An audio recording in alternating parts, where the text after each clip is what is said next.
internet to boot. That's fine. And away we go. Channel, share, Twitter. I got the Discord handled. Thank you. All right, I'll be minding the chat on YouTube. Yeah, usually all three of us, usually everybody I have in the call with me helps supervise the chat. Because sometimes the chat needs a good stout bonk. Oh no, Susan, we're using the self-promo rooms and running. Whatever will we do? Felix. What? I appreciate it, but at the same time, you know what? Never mind. We'll talk about it later. Okay, and time to do the construction work. And hello everyone and welcome. Today, oh jeez. Didn't fully take it off the screen for that one. Oh boy. Today we will be doing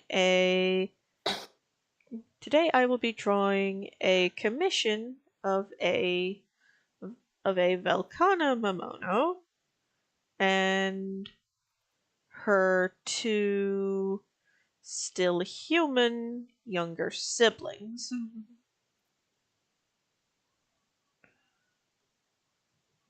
Why 3 characters?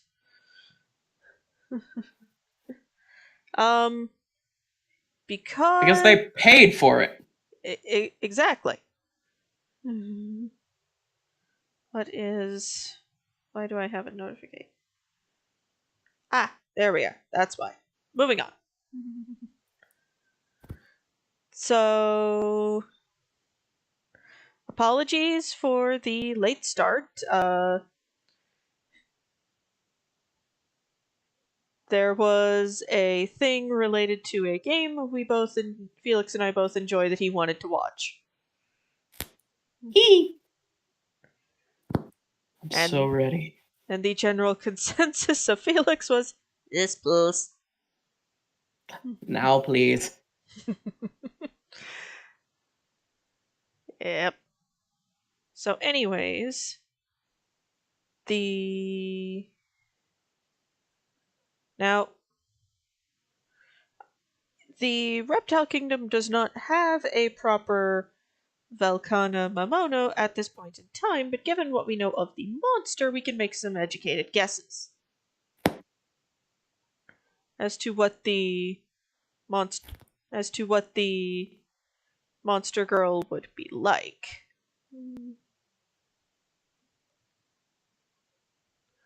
Let's just get rid of that right there. That's not supposed to be there. Ah! Oh, son of a... Wrong layer. Oh, lordy. Younger brother and younger sister, Simon. Yep. Because this is a Mamono that is of human birth and transformed later on in life. In that case, having male and female having siblings of both sexes is entirely feasible. Yes. And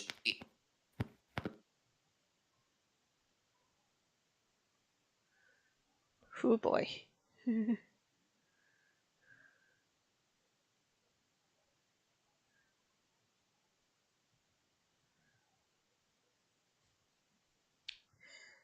Buddy, your mic does not love you.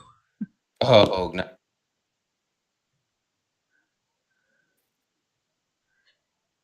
Let's see. Let me test it. I fully understand having oh dear, my mic does not love me. I've had those. Let me check it really quick. Okay.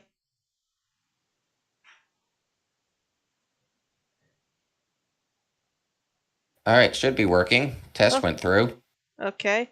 Yeah, sometimes Discord itself just goes, nope. I know. I heard it had hurt me arc recently. How's it going? It's ongoing. Oh, we've all had those. Uh, you've been present in enough stream chats to know who Ava is. Oh yes, I've also listened to of the pod set. Podcast. I think it's either Discord or your internet, buddy. Let's see. What's your ping look like? Let's see. I haven't looked at it.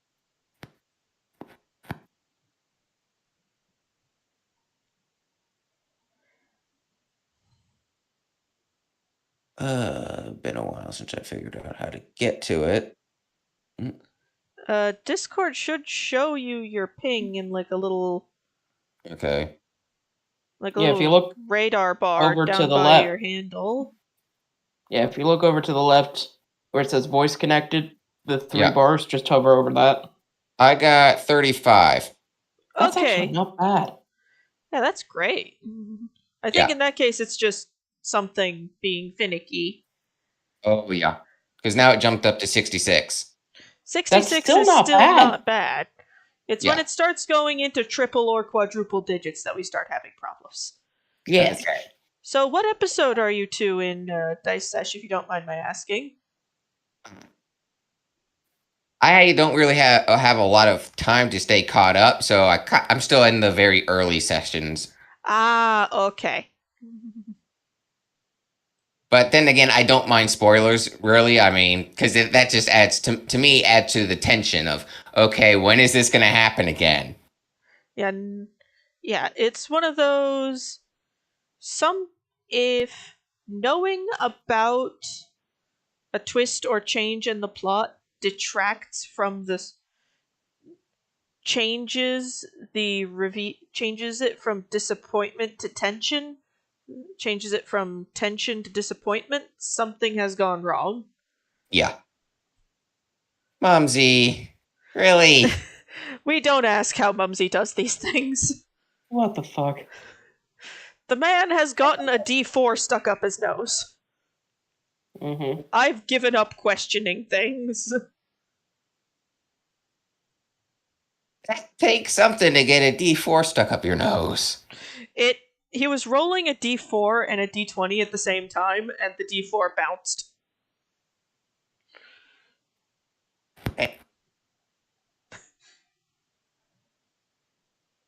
Those things are like caltrops. Yep.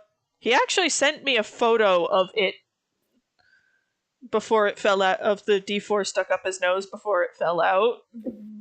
Oh my goodness. And anytime I try to send it to people, it goes through upside down.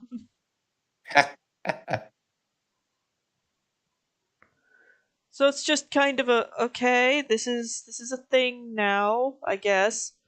But yeah, so the party has had to go to a place where nobody really wants to be. Oh, I've had those in adventures before. And we're dealing with that. Yeah, those are never fun for the characters.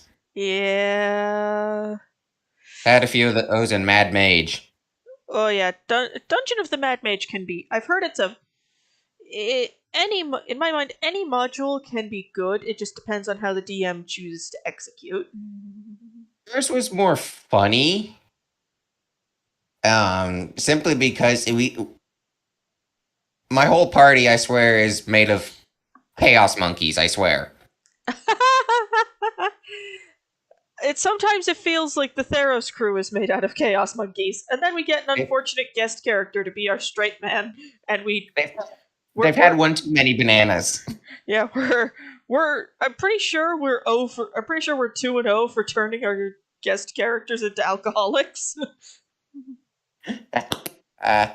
Yeah, Mad Mage though. I mean, that one was the perfect one for just a complete goofball though. Yeah. I will say, favorite dialogue from any guest character so far that's been made public is so have you son of a have you reached the part of the campaign where the party has gone to Melitus? Yes. Okay. So you've met Cadmus. Yes. Poor miserable soul.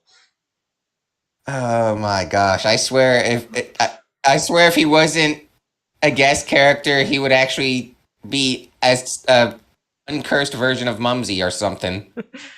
Maybe. But oh, Ava's had her moments of chaos gremlin.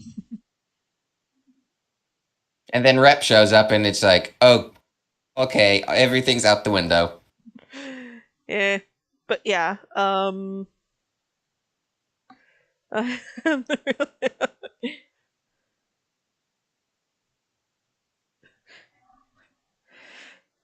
but yeah, the funniest conversation in my mind is it has to be a tie between Ava looking at Cadmus and going, "So there's some things you need to know."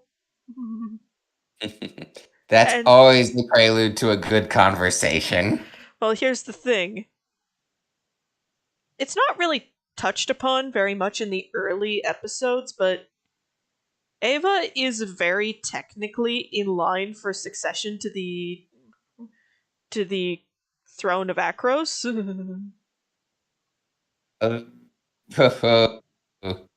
Akros and Melitus do not get along right now. Like Sparta and Athens.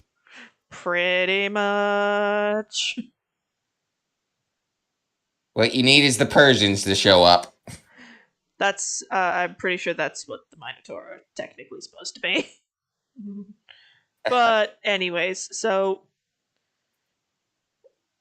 to make things better, my character just looks at him and goes, "So up until this point, my character had been very well disguised. Thank you very much, Felix, for Takis's disguise on that count.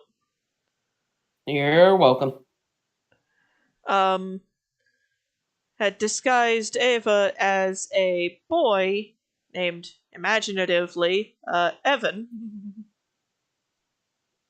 Hey, sometimes all it takes is one letter. And then we had poor unfortunate Brunhilde, but that's a matter for another day. Oh yeah. You could hear us all break character for a second and just die. Oh gosh, that reminds me of I swear the funniest moment in Mad Mage. We had this one player. I mean, bless his heart, he was still a young teenager at the time. So meant well, but still like peak dumb. Yes, absolute idiot. And Well, when you're the part of your brain that governs risk assessment is the size of a raisin. yes, and I think we were on the 13th level of the dungeon. We were in the drow levels. Okay. And I have not read Mad Mage enough to know which levels the drow levels are, but I'll take your word that there are 13 to until otherwise specified. there's at least 23 levels in this dungeon. It's a mega dungeon. Yep. Right. That's one where you just yeet people into it and just wait. Yeah. They'll either come out or they won't. Well, Mad Mage is less of that kind of Tomb of Horror kind of thing, and more of, oh my god, this is it's a Mad Mage's lair. Yeah, Tomb of Annihilation / Tomb of Horrors is just a meat grinder. Annihilation is bad. It was explicitly designed by the people who made it back in the day because Tomb of Horrors is an old adventure module brought back. It was made explicitly to be a meat grinder. Oh yeah. We were in this. Sorry, I'll let you talk. We were in the 13th level in the drow levels. Okay. And what shows up but a Baylor for some reason? That sounds like your DM wants you to be no longer alive. We have dealt with it. The party idiot decided to mind control the Drow Archmage and have him cast the strongest spell he knew. What? While we're Sorry, all engaged with combat. sorry. What was the most powerful spell you cut out? Meteors. Oh, meteor swarm. When You all died. we I barely survived a session ever playing. Needless to say, with him. So we got some retribution upon him, and forever after, when I think of him, there's a little phrase that it's a little more difficult to understand if the whole story of the Mad Mage, but that took months to tell. Would take months to tell. Was told we always say half drow wear chicken, and because earlier we had found, I swear, that the dimension of the chicken coop and the demon realm of the chicken coop. Okay. Our DM liked throwing weird things in there. That's fair. And so he became a patron of the Demon Lord of Chickens. Huh. And, I have no idea which cat that was that just went by.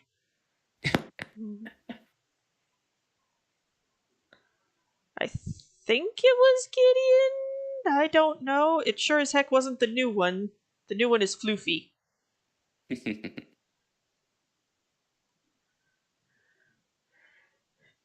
But, yeah.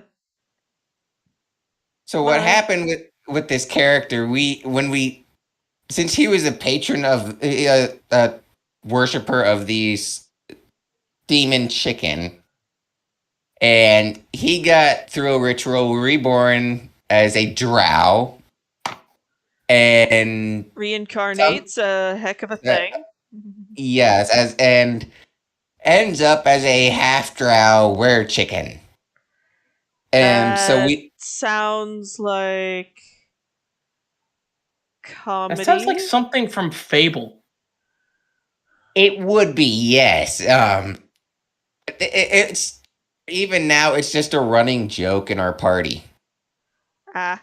Like I'm damn sure in Fable 3, if there was a side mission where some wizard shrunk you down so they could play a tabletop role-playing game with you, the character, and you get to this lava area, and the one leading the game is like, and there you find chickens! Boy, mate, what the fuck's he gonna do with some chickens?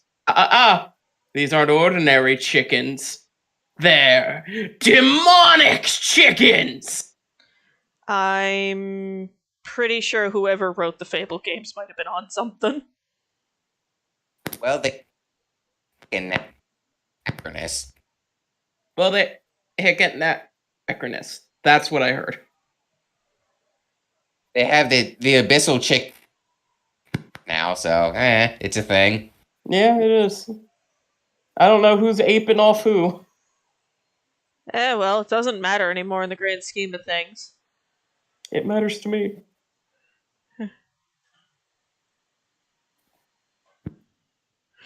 Yeah, my favorite bit was just so Ava. Yeah, my favorite bit of the getting past the guards into Melitus sequence was the party introduced because some members of the party were not welcome in the city.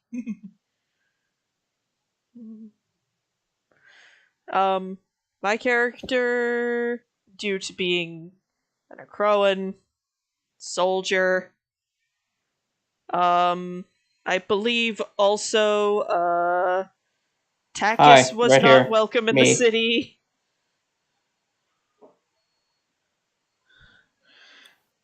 Due to things he has done. Being too good at fucking. He got caught in the temple of Heliod being intimate with the high priest's daughter. That would do it. We said the same thing there, Susan. I was just providing context. And You don't need any. And as a Who result, needs- Takis decided to disguise himself as a lady satyr. It is his most trustworthy disguise. It never fails. He rolls too damn well on those oranges. Yeah, so anyway, we I got a And- 19 on the oranges. and he decides to pass himself off as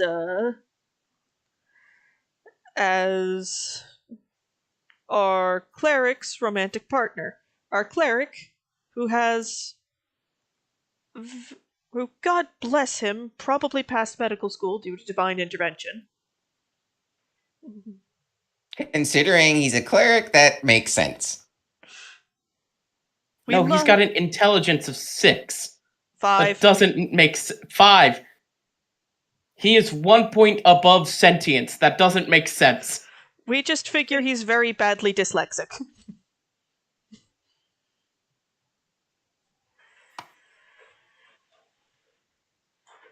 Well, some of those are some of the funniest characters, though.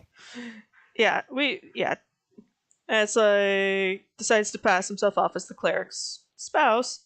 It's like, okay, and what is your name? Before Felix can say the name Takis usually gives his female persona, Marcella. Crow panics and spits out Brunhilde, and there's a beat, and we all completely die. It's not even Greek! I think that was what my husband said. And we were all just looking at him like, you what?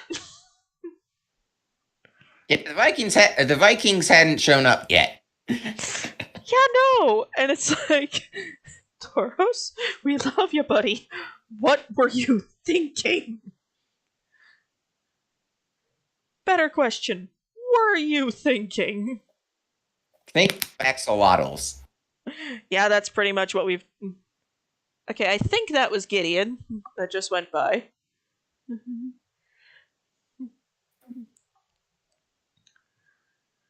Yeah, I've just got I got my goose on me, and she's being a pain. I assume Goose is a cat. Yes. In our household, we have 3 cats. Abby, Now. Gideon, and the newest addition who we found in our basement. That's Susan named, and the second she did, I'm like, up, she's keeping the cat. Oh. Well, the vet... Well, when we took it to the vet, we had to tell them it was named something. No, you didn't. You could have just said, oh, this ragamuffin over here. That's who I'm dealing with. Yeah, To but be that's fair- To be fair, my mother-in-law got attached before I did. Mm-hmm. Sure. And Velkhana has this crown that comes up past her head. So, do you all want a little background on this character? Sure, that would be great. And Yeah, go Okay. ahead, man. So, make this look a little bit more like a crown. she and is grab that Velkhana tail. she is the eldest of 4 siblings.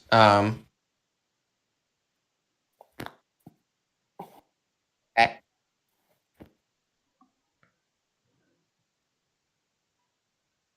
So, had Dude, you're roboting hard. okay. Let me see. Okay, check the ping. Okay, ping is fine. Yeah, sometimes roboting happens even with like flawless ping. It's just Discord being Discord. Yeah, it's Discord. So she goes away at 16 to become a physician, leaving her family behind. And this is when a whole series of tragic events for the family happens. Their dad in a rock fall. Uh, who shows up but the universal morons. So the order shows up in town, starts causing trouble. The I like to think of the order not as the definition of means well, but is full of stupid, but it's just Stupid. yeah, just lawful stupid. It is piloted by lawful stupid. Yes, they are. Oh, And- look, it's the dumbass brigade. Exactly. And so the town kind of put up with the order for a little over 3 years. Then they just went, And begone. yeah, then the elders finally had enough and chased him out of town. And then, not even a few weeks later, an earthquake strikes. So just everything that could go wrong did go wrong at once. Yeah, so their mom was helping an elderly friend of the family in town who, in typical stubborn Old style, person. yes, did not want to move fast when the earthquake struck. That's when you just pick them up under the armpits and go. Unfortunately, she was rather overweight. So this is not one of those little dainty little old bird ladies. You know. Fucking leave her. The thing is, the mother wouldn't. That's not in the mother's. So The old lady got crushed. The mom they found, but pretty much died in the eldest son's arms. So it's time for a visit from the trauma fairy. Oh Nobody yeah. wanted this. So what do they have? He's like he's sick.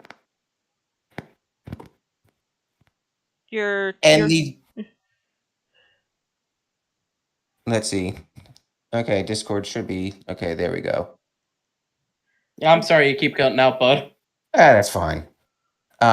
So he's 16. He's got 2 5-year-old siblings.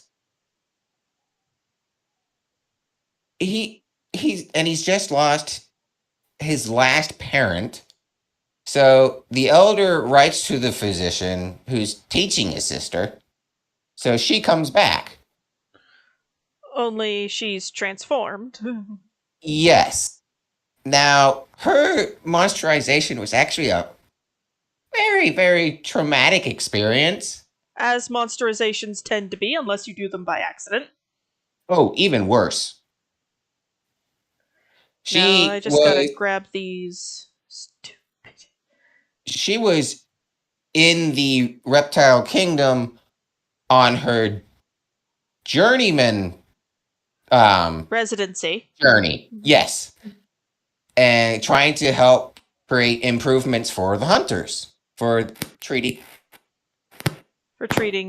battle injuries, because being a hunter is a dangerous profession. Exactly. And so she had just sent off her thesis. I was just waiting to hear back about that. And then they get this report that a Velkhana had been sighted near Poke Village. And they're like okay. That's the right environment. Poke Village is in the mountains. So they're like, we need to drive this thing off. So they're thinking, okay, just, as it's said in Iceborne, it's thought to be a myth. So she comes along. Until it knocks on your doorstep. Yeah, so she comes along to see this supposed myth. Turns out it was the Mamono version, and it was in a very, very bad mood. Whee! Let me guess. So- Let me guess. Let me take a shot in the dark. She got shanked by this bit right here. No, she got ice blasted into a cloud of very dense reptilian energy. And then. No, it knocked her out. She was unconscious for about 2 weeks. It's like, I'm awake. Good news, we got your thesis back. Bad news is, yeah, this happened. Bad news, you're not human no more. Luckily, due to her personality, standard behavior didn't really affect her. She is an atypical Velkhana due to her personality pre-transformation. Atypical Mamono due to her personality. Okay, so she's just atypical in general. Yeah. She Copy. So she's like, she does not act. Gonna have to widen the canvas. One moment.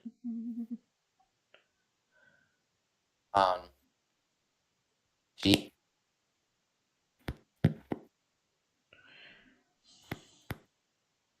All right. Let's see. She actually says it is nature. I got none of that. Oh, okay. Let's see here. Gonna have to bump the size again. Okay. Why does Velkhana have to have wings that are 5 miles long? It does. To look regal. All right.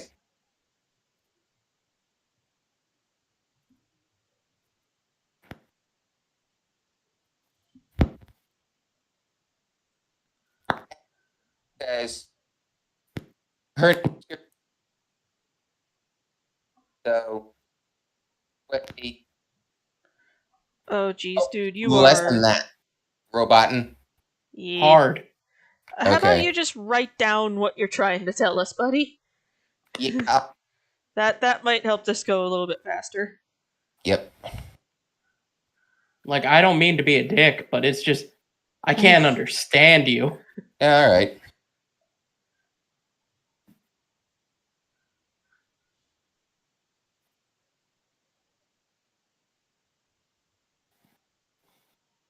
Wrong layer.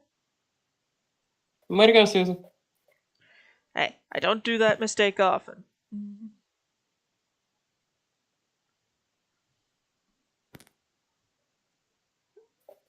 So why was the...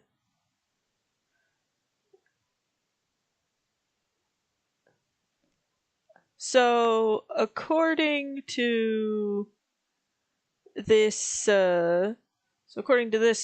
Mamono, her nature is decidedly of not being dependent on a man. And I don't think we ever... Do we ever find out why Lady Velkhana was being a grumpy pants?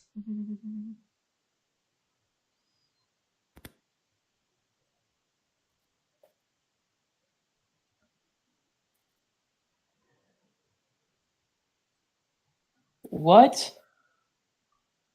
What? I'm just reading back to what Mumsy said. Mumsy, why are we talking about Count Olaf's banana hammock? I'm not engaging in that.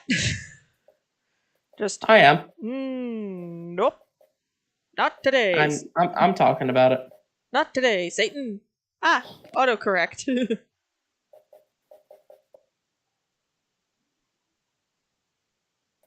I call bullshit on that. That man has had more autocorrect issues. Yeah, but just the other day he was talking about certain things, so.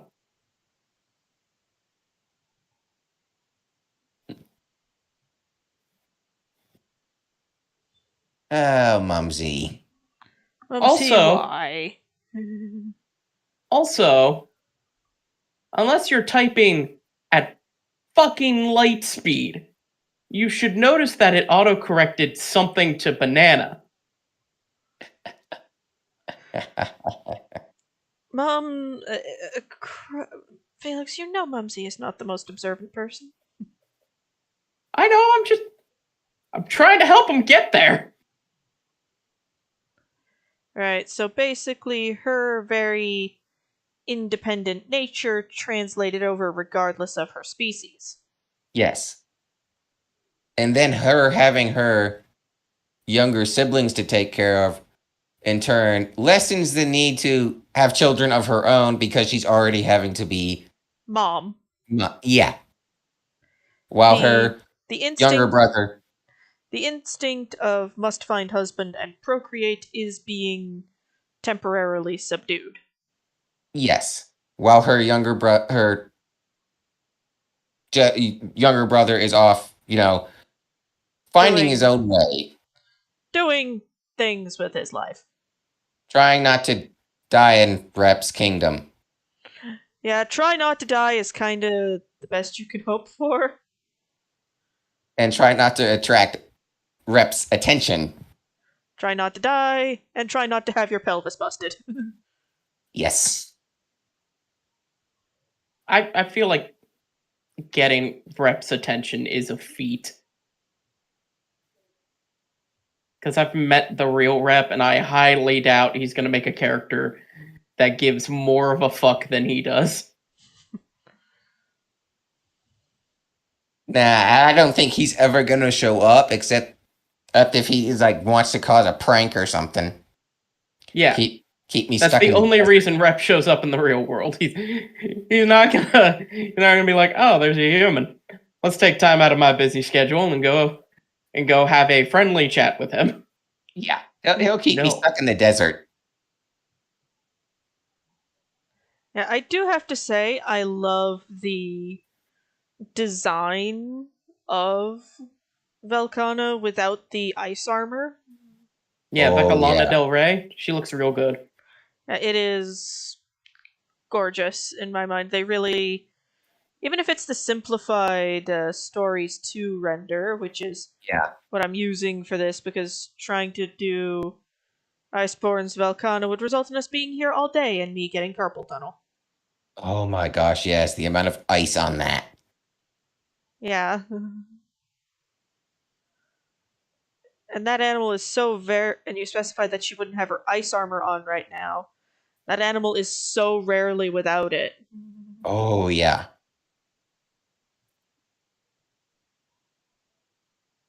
I mean, and she's only without it because she's at home. No reason to fight. Yeah. She's in the town that she knows. Yeah. So I do have a...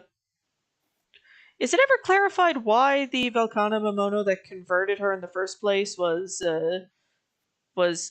displeased? Nope. So we do not know that yet. If ever. Makes sense, given that the reclusive nature of Velkhana as a monster, that would probably play into them as Mamono as well, barring unusual cases like this young lady. Exactly. God. It is so weird going back and trying to use a PS4 controller after I've been using a PS5 for so long.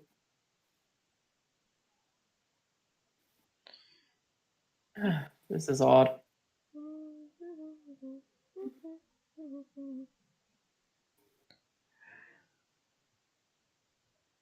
Yes, Simon, I think that would happen. Somebody of that pair would get helped. Don't know who, though. Probably Jude. Yeah, probably Jude. And Ava, oh my gosh, she'd be like, please don't let this strange thing affect me. It does. Well, time to make the best of this. Get over here, Menelaus! Ah! Yes, as Rep said, that would be just sharp. Pointy. Everywhere.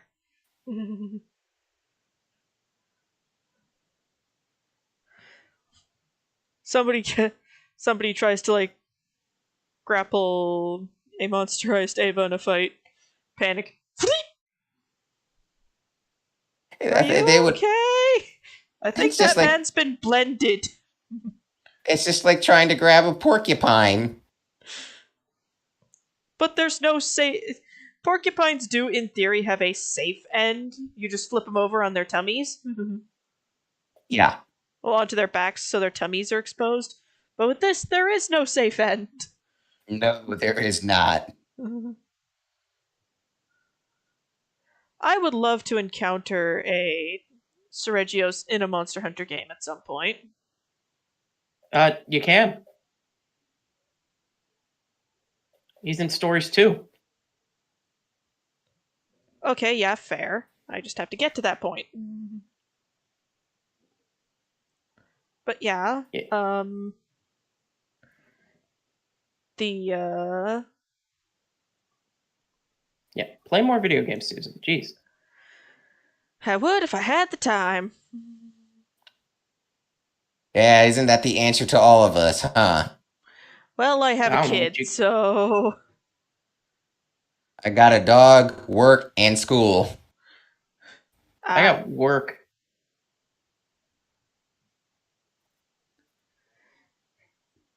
but And yeah, I am way too responsible to do any video games when I haven't gotten my schoolwork done for the week.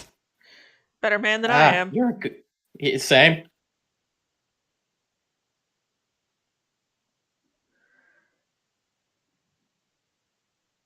Oh, I am sure that's how that conversation would go, Simon. Mars, I need you over. I'm a medicist, not a miracle worker. Why do you say that? That man is a liquid.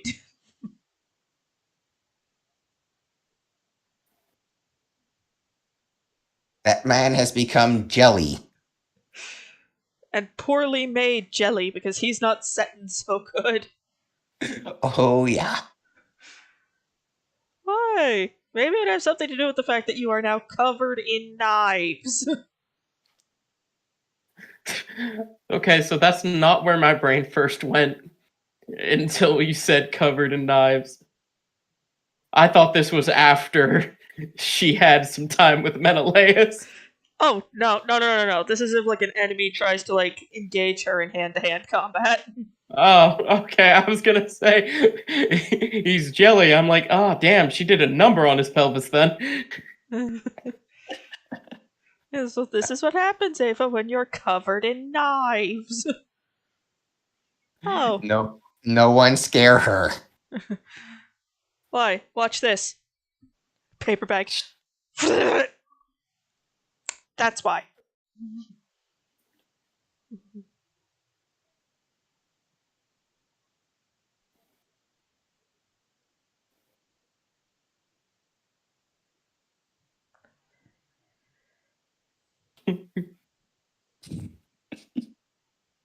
What?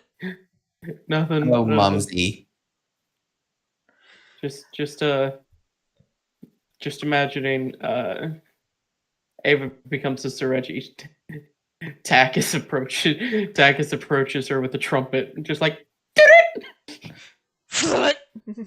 new team attack. That would be painful. Startle the living meat grinder. Just like she's engaged with an enemy, totally focused on the fight, like hasn't activated the Sereji shit yet. Takis just right in her ear.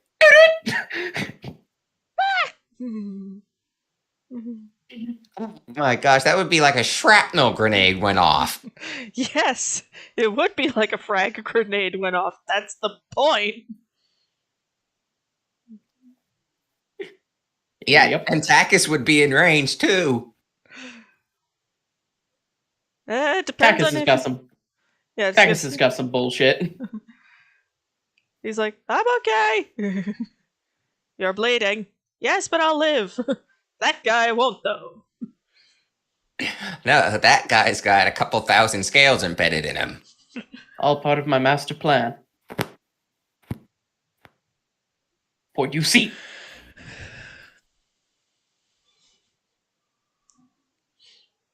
Yeah, it would be kind of hilarious because it's just like, hey Ava, didn't you say you ran out of arrows like a week ago? Yes. How are you still using your bow then? Scales, stick, and twine. Ah, okay. You know what? That works. I'm gonna stop asking you questions. And and those scales probably make better arrowheads than the standard arrowhead. Yeah. The thing is, the thing is, Ava's uncle, her brother, her father's brother, has been presumed dead for like 5 years at this point.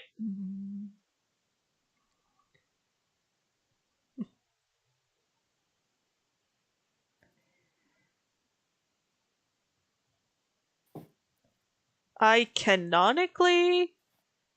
know what happened to him in the canon of Theros, but I don't know how closely my husband is sticking to that.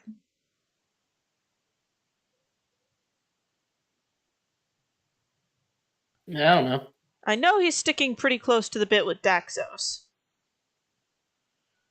And I have an unfortunate feeling we're going to need to beat the snot out of him. Oh, fuck yeah.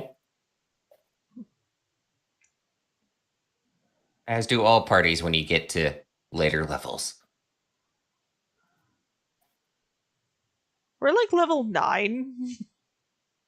Yeah, I've had level 9 characters beat the snot out of other characters. Well, Daxos is the chosen / hostage of a god. Okay. Though to be fair, most of the party is I'm pretty sure the entire party is god chosen at this point. Yeah. That's like our deal.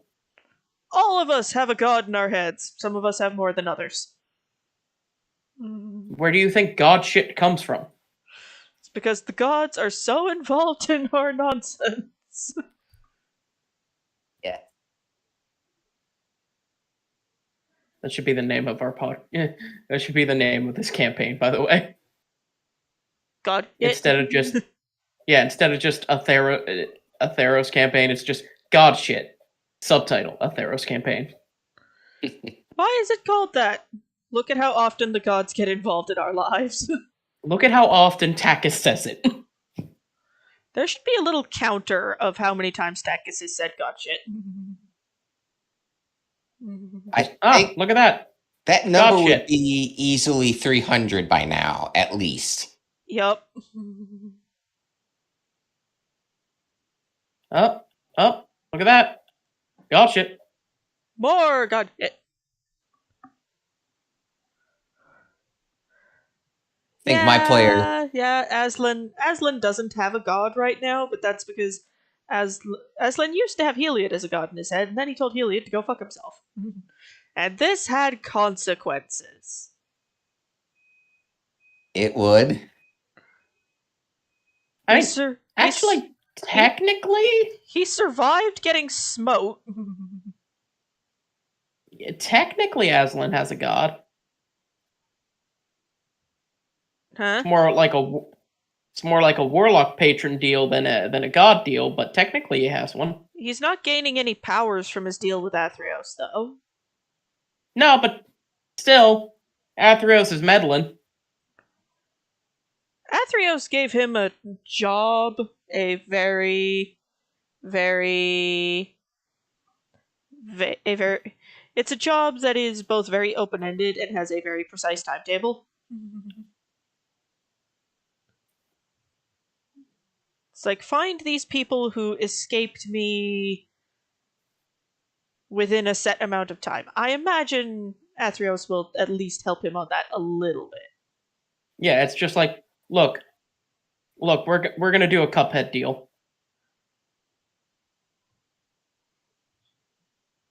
Even if all the help he gives is just send him in the right direction. Or at least give him some way to tell he's found what he's looking for. Although, Athreos is looking for people who've escaped death, right? From what I know, yes.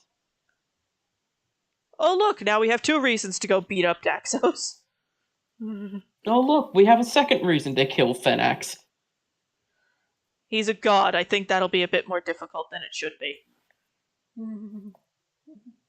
We're still gonna do it. I mean, it can be done. I mean, that's the whole premise behind Rise of Tiamat. I thought the premise behind Rise of Tiamat was to put her ass back. Either put her ass back or kill her. Yeah. In Here, my I have a mind- foolproof. I have a foolproof one. It's the reason. It's the reason behind Rime of the Frost Maiden. Oh, yeah. Oh yeah.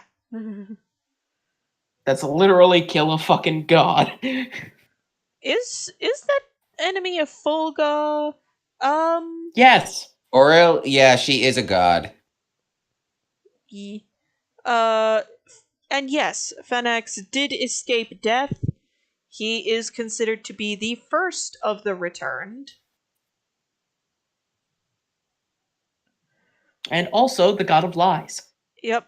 And Ava, somehow, knows where he. So every return has an Eidolon, which is essentially them. Their memories, their personalities, their senses of self. But it's separate from their body. Heartless and nobodies, everybody. Yep. Theros stole them. Ava, somehow, well, through talking with an Eidolon, knows where Phoenix's Eidolon is. So if you destroy it, you destroy him. I don't think that's how that works. But then again, I don't know how anything works. It sounds very much like a phylactery to me. Well, Oh, hey, I just learned some news. what? Nintendo Direct tomorrow. Oh, cool. We'll probably learn some stuff about Sunbreak. Yeah, we're gonna learn a lot of shit. This seems to be a big one. Cool. It is a 40-minute Nintendo Direct. Cool. So, do you guys want to watch that with us? We're not gonna be able to. I'll be at work. Because time? Yeah, it's at 2 p.m. Pacific time. Oh yeah, we're not gonna have the time to watch it with you guys, but we'll be able to watch it together. Yep. 2 Yeah, that's p.m. around- Pacific, That's around 5 p.m. for East Coasters. I'll be at getting ready for my D&D campaign. I will keep you all posted. Yeah, I'm running my merry band of misfits through Tyranny of Dragons. I personally thought Tyranny of Dragons and Horde of the Dragon Queen were good on concept, but need a little bit of help. Yeah, a lot more the first part than the second. 'Cause Yeah, a lot of the first part is, all right, fight these kobolds, now walk for a week. Then fight these kobolds, then walk for a week. And the thing Yep. is, kobolds are like explicitly stated to be very in the monster manual, although these animals have a reason to behave differently, are often described as being very sort of cowardly outside of their lairs. they are. That's why they work for dragons. And if a dragon says go fight a fucking town, they're not going to say no. Mumsy, you're in Britain. It's raining 99% of the time. That's the memes.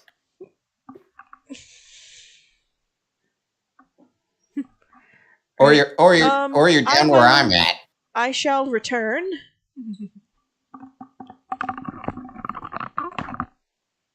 Or you're down where I'm at. Hey, buddy. Yeah. I heard my dog's barking at something. Keep the chat entertained. All right.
Dragons.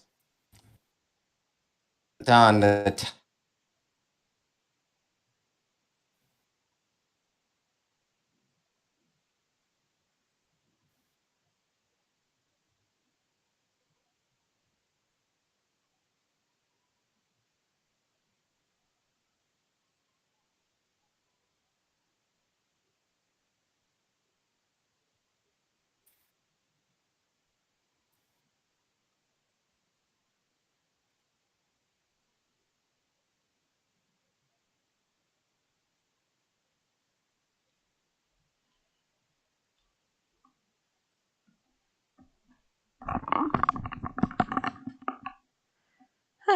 And I'm back. All right, I think Felix went out to let his dogs out. Ah.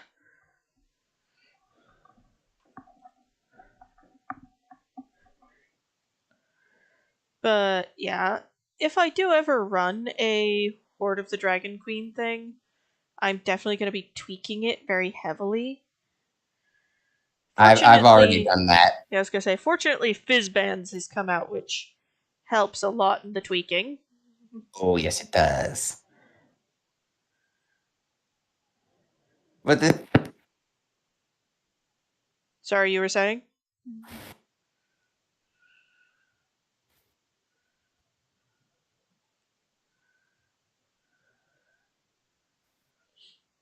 so they're trying to bring her out of Everness. Yeah, the general consensus is that Tiamat's cultists want to spring her from. No, my party's doing this. Oh, your party wants to free Tiamat from hell. Yes. You've informed them this is a poor decision, yes? Oh, Well, sometimes the plot the party makes is more fun than the plot the module gives. well, it's actually I've actually set it up. They need to do this to deal with something else. So it's just a why are you trying to summon Tiamat so she can deal with our other bigger problem? Yes, because in this version, she is not evil. Right, so you're going with the version introduced in Fizzbands, yes. in Fizzbands where she isn't actually evil. She was just trying to defend what she and Bahamut had created. Yes. So they're going to be dealing with a lot of undead because I'm taking some of the old lore behind the cult where they originally were there to create Draco Liches and expanding that. Into a more sort of undead heavy type thing. Oh, yeah. That could actually be really fun as a way to sort of play around with. If Tiamat isn't an evil entity, what do you. Because for a long time, Tiamat's been very sort of evil coded. Oh, yeah. So if you're able to make her into something else, like for example, I mean, she is a dragon god. She probably has, if freed, she probably could give. Heck, she's being worshipped, she could probably give some of her worshippers cleric domains. Because Oh, yeah. at the end of the day, even an imprisoned god is still a god. Oh, As yeah. we've discovered, because Heliod can still smite the fuck out of you from under his timeout rock. Yep.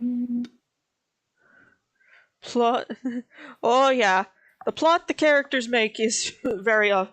I have had campaigns where all I've done is given my party one plot hook I didn't expect them to pay any mind to, and they proceed to go with it so hard I have to make my entire campaign around it. We've had that before. Yeah, but the thing is, it's fun. For me, Oh, at yeah. least. It is.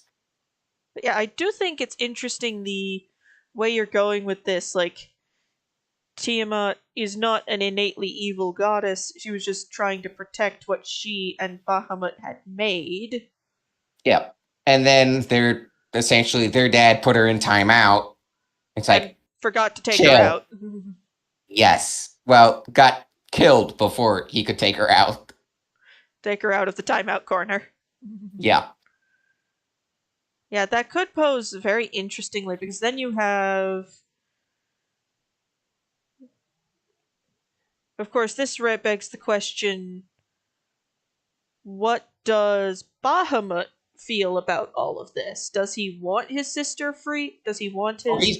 he's going to go along with it because so he wants his co-goddess freed. what they're dealing with is something that would make even not only a great worm hesitate.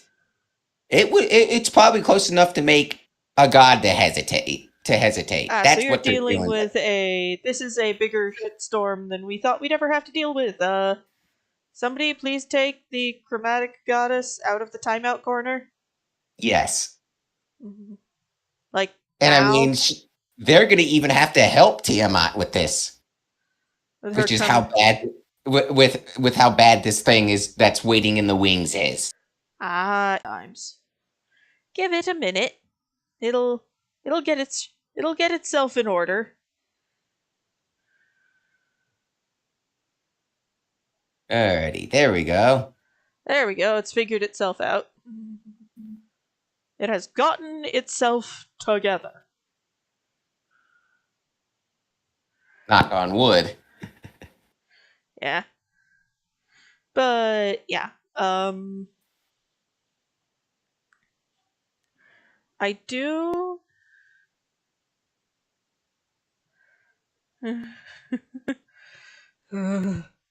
but yeah.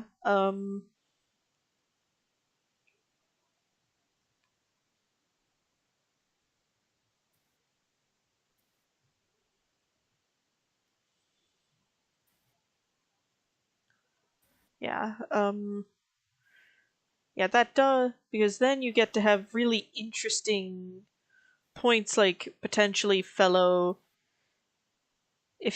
having your party discover that something they thought was a big bad is in fact not entirely a big bad is a great way to make for some very interesting antagonists, because then you have potentially even fellow adventuring parties Oh yeah. sent to try and stop them, because others have not come to the same realization as the party. That or they're way too busy dealing with the hordes of undead. Crawling up the world's collective butt. Oh yeah. I mean, all sorts of undead. Anything from a Draco Lich on down. Yeah.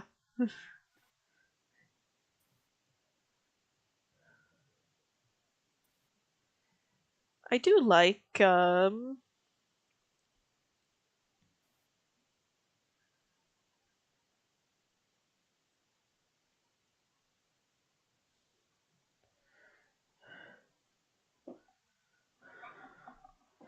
yeah, it's definitely just a... I like... yeah, because of course you are inevitably going to have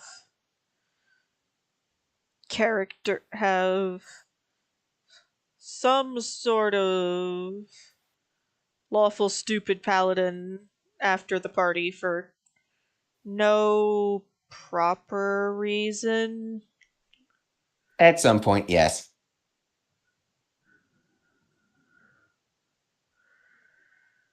Not a lawful stupid servant of Bahamut, though, because I imagine Bahamut talks to his followers. It was like, hey, we're gonna try... I found a team of adventurers brave enough and willing enough to try and free my sister. Yep. Do not hinder them. The funny thing is, we do have a paladin in the party too. What gods he serve, if any? He hasn't mentioned that one yet, but because we just did character creation, so we're still trying to figure things out. Still trying to figure out... He's a dragonborn. So he probably does serve one of the dragon gods.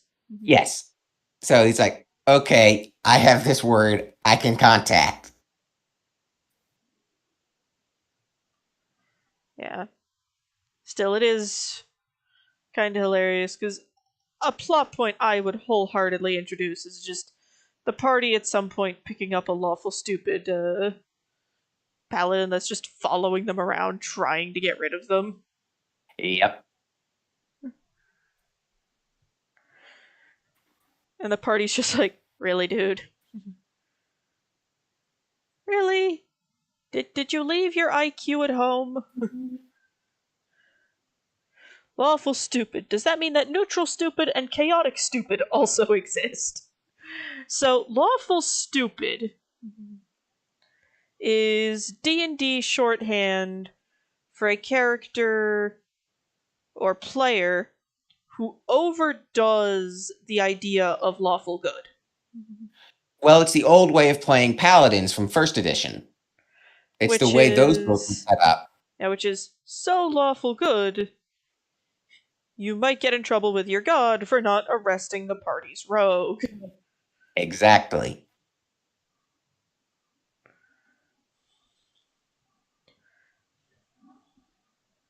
Now, the question becomes, how does our Velkhana lady usually... What is her standard mode of dress? I figure her standard mode of dress, We do have to account for these big honkers here. yes.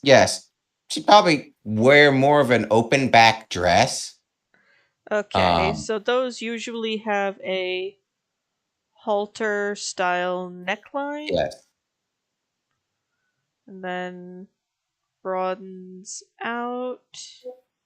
And I mean, Rep's conversation yesterday about, okay, how a dragon would put on clothes, I mean, it kept making me go think. It's like, okay, how would this work? And it's like, when I was at work doing a monotonous task, I was like thinking over this, and it was like, okay, you look at the standard dragon's wings, probably very similar in design to a bat's wing or a human arm and hand.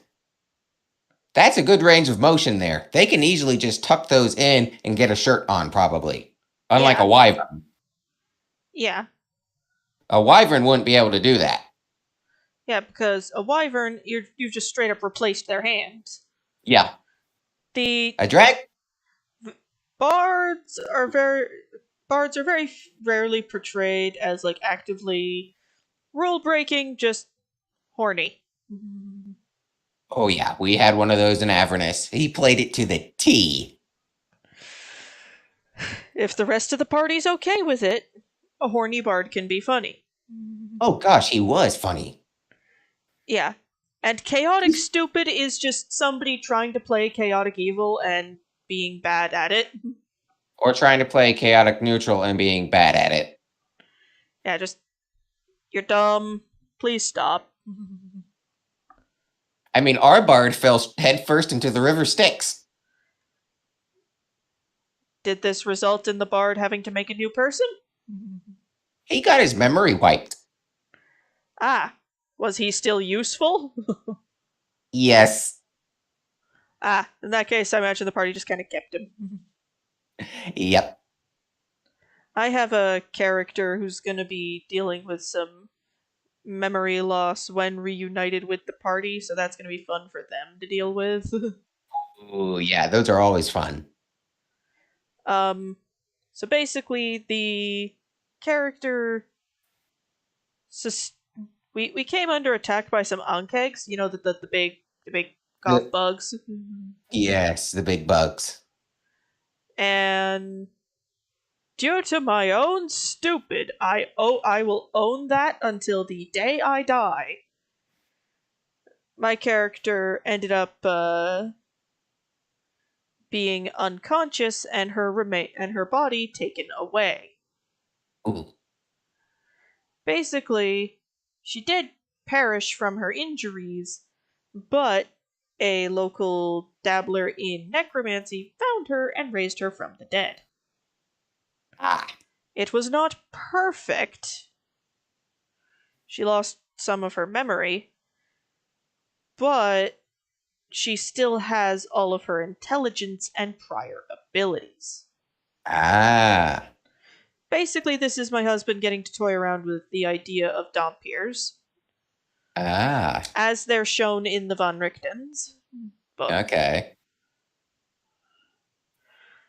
So she doesn't really remember before she got brought back from the dead, but she still has full agency.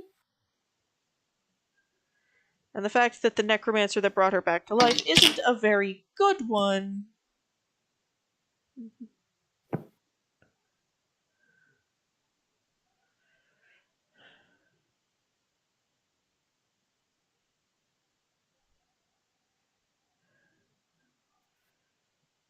Ah!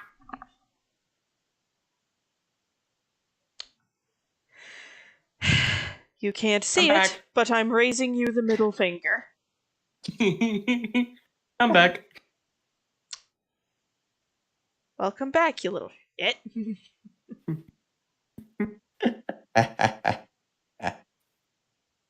You know I have a strong startle response. What the hell, man? I don't know what you're talking about.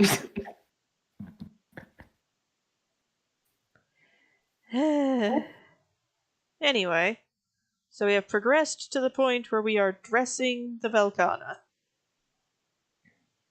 Woo! And apparently, a person in the campaign, our friend here, is running. Well, one of their previous characters during a Avernus campaign, a bard playing up the meme, decided it would be a good idea to swan dive into the river Styx. Why? He failed a save trying to get down from El Terrell on a makeshift zip line we had made. And he went headlong into the Styx. So he didn't think it was a good idea. He just fucked up. No, he rolled. This guy's. I swear his dice are cursed. Every d20 he rolls, he gets nat ones. It sounds like you need to keep your dice away from that man. I do. God, the curse is spreading. Get him to Taliesin Jaffe, quick! Taliesin Jaffe was so freaked out by Will Wheaton guest starring, he saged Wheaton's chair.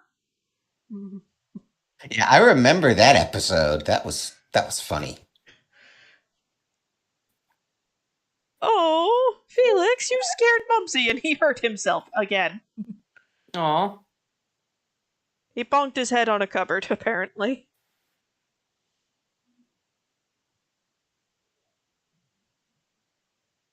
And so this looks more like a skirt than a pair of pants. That line isn't going to go up all the way. Yeah, and hey, given how you've described Spyro, Mumsy, that man is a walking epilepsy trigger. Just from seeing the artwork, he is. The man is a walking disco ball. And we love him anyway. It makes sense, because he's like a glamour bard, too. Yeah, And they're very show-offy. yeah. Then you have my poor character, a swashbuckler rogue who took some levels in Bard. Hey, that works. And Yeah. a couple sessions ago, I did not intend for this to happen, but I swear my character was like possessed by all 2 levels of Bard she had.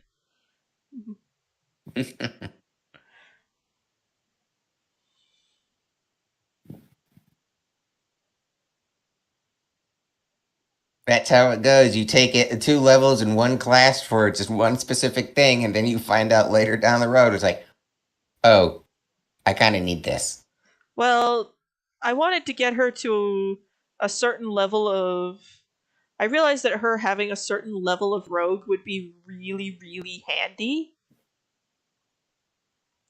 after I took 2 bard levels, so I'm just like, okay, we're just gonna work on the rogue stuff for a bit. She's gotten to the point where she has evasion. That's what you need. Oh yeah. And it's like party member who does AoE nonsense. Drop the fireball right on me. Are you dumb? You'll die. No, I won't.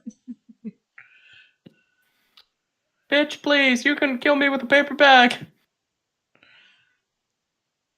No, Ava is fully confident that there are members of the party that could put her in the ground. Oh yeah, but if you want to piss Jude off enough to drop the fucking fireball nuke on you. The thing is, Jude has kind of told Ava, you give an order, I will follow it. So it's just like, well, time to put that to the test. One successful reflex save later. Told you I'd be fine. How did you do that? I'll let you know when I figure it out. Yep. Called luck, bitch. Ava, you were in the direct epicenter. How are you not dead? I dodged! For context on the Inquisitor, Simon keeps talking about, so on some Saturday mornings when we can, I participate in a test game. Hi, Abby. Bye, Abby. A test game for Dames of Astoria, a game being put out by our lovely sponsor, Dead Tree Studios. Link in the description. Yep. Please go check them out. They're wonderful people. Yes, they are actually. They're fun to play with. They're not paying me to say this, so you know it's genuine. Yeah, they're great people. They're fun to play with, fun to be around. I know you guys do in the streams. You do keep mentioning it, but So, Dames of Astoria is a game where you can create a character known as a demifauna, which is essentially a monster girl. yeah. And it's a TTRPG like Dungeons and Dragons, Pathfinder, whatever the one that allows you to emulate Starship Galactica is called. All of those. One of those exists. I'm sure it does. Uh, Too many people like sci-fi for there not to be a sci-fi tabletop. I know there's one for Firefly. I played in it. There's a Star Wars one. I know that. There's multiple Star Wars ones. Spyro taking out that whip and saying, I wish to knock something prone, is a death knell. Yeah. Yeah.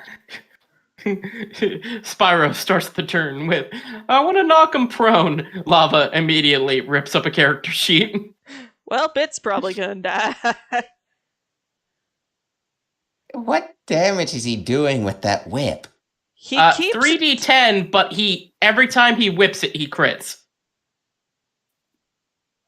Okay. So things keep not surviving. Yeah, because it's 3d10, so max 30. Yep. Crit means it's max 60. Yeah, my husband plays by the crits a double instead of crits an extra die. Yeah. I don't think anybody just adds one die. A lot of people use crit is double your dice pool, so he'd be rolling 6d10.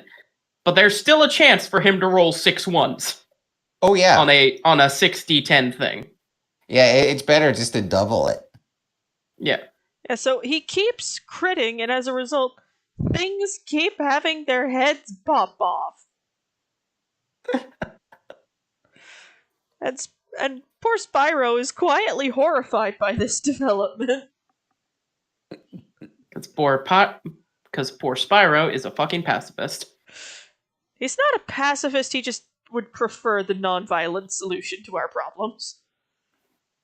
The issue is, a lot of our problems tend to be this thing over here is trying to kill us. Yep. As it, you can't really be a pacifist in D&D, because eventually it's just going to be some monstrous thing that is not going to stop until you're dead. So here's the way I think of it. There's a difference between a pacifist character and a non-violent character. Because a pacifist character implies that they've made some kind of promise or vow or something like that that's keeping them from being violent. A character that is described as non-violent instead of pacifistic, the only thing keeping them from breaking skulls is their own personal choices. Hi, Gid. Yep.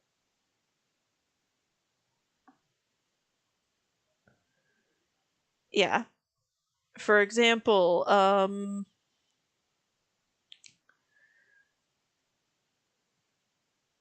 if I'd made Ava a druid, I would say she would have had some non-violent tendencies. Does that mean she would be hippy dippy, give peace and love a chance to the Hydra? No. No, you just fireball the Hydra. Our wizard was behind. Our wizard was a few steps behind the party.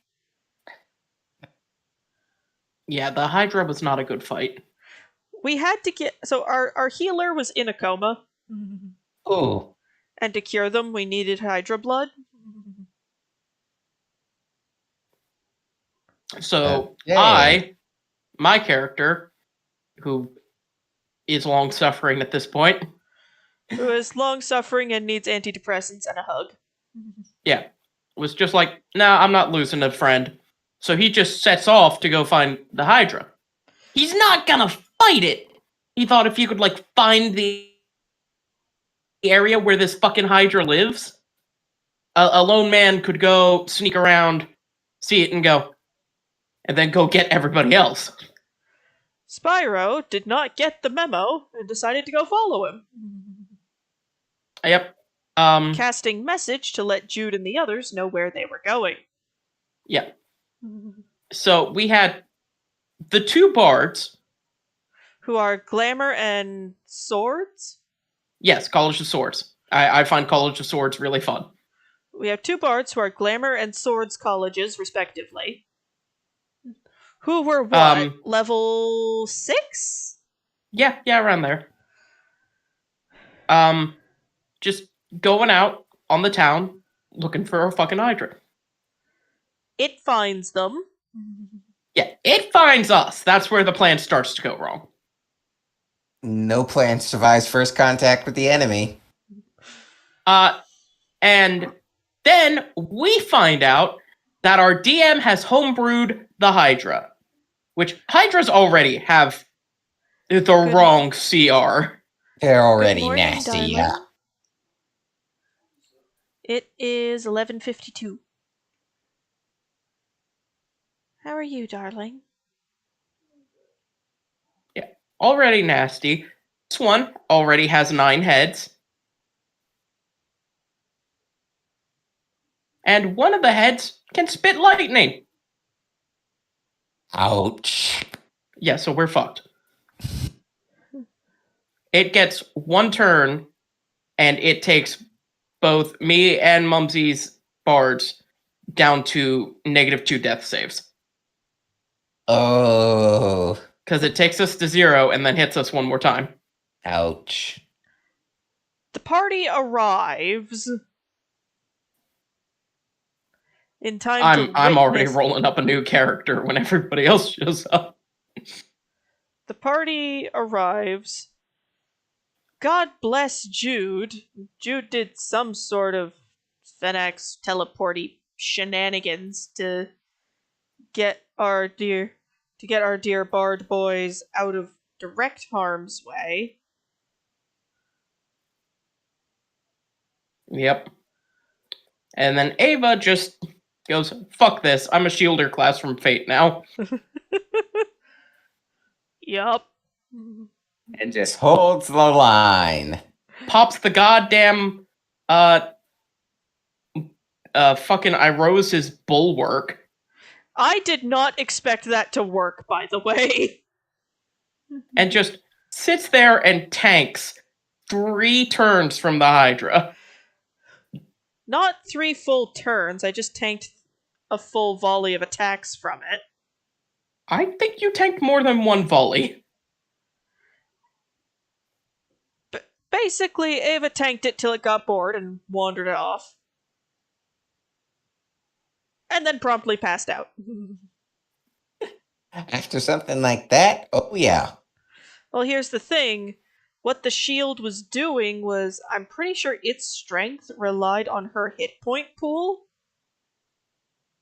Like, it was having the damage, but I get the feeling if she dropped to 0, that shield would have popped like a bubble. Oh, I mean, probably. That thing took Ava from full health down to 5. Before it got bored and left, and then Ava passed out. Wow. Because as it turns out, doing that is really taxing on a person. I No bet. And then, I think it was actually Takis that kept her from, like, going splat on the ground.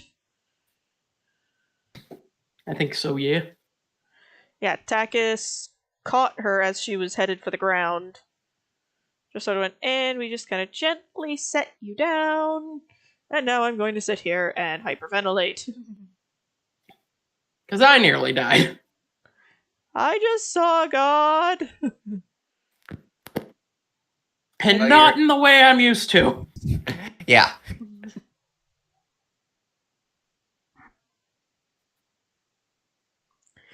Yeah. Actually, Mumsy, you were right. I was. And then round 2 happened, and we had our healer back, so things went a lot better. And it got fucked up. Yeah, there was also the fact that somebody else had kind of softened it up a bit in advance, but that's okay, though. I feel like that was Lava slightly overcompensating. Yeah, but it was still fun. Yeah. Killing a big thing like that, yeah. Yeah, it was still fun beating the snot out of it. Oh, yeah. And as it turns out, playing D&D with everybody having played Monster Hunter before can have some really entertaining consequences. I bet. Party Yeah, we successfully spin that thing and we still haven't used it yet. Party successfully kills a Hydra. Carve.exe has begun. Everyone, I want bits. Yep. We're probably going to do the same when we encounter that dragon again. Oh, fuck yeah. Oh, I'm Especially sorry. with a dragon. I'm sorry. You're gonna give me a red fucking dragon.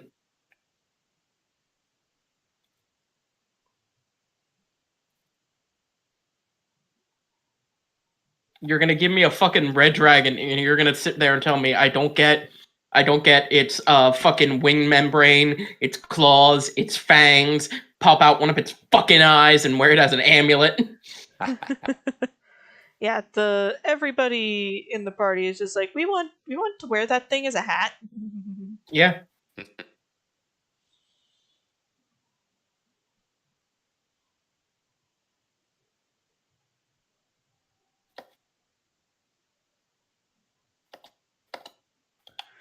Also, Alright, we have yes, discovered to... Yes, back to the context. So, in the Dames of Astoria campaign, the party came across a Inquisitor that they did not know was an Inquisitor at the time. And are these Inquisitors as bad as the ones in 40K? If you're a demi-fauna, then kinda sorta, yeah. Okay. I get the context there. And we basically kind of accidentally flambéed this woman. Not like she's scarred up now flambe, but there was some fire shenanigans involved in her general direction. Okay. She's still alive and kinda doesn't like us. So we'll Oh, be only kinda. so Wonderful. So we'll be dealing with that later.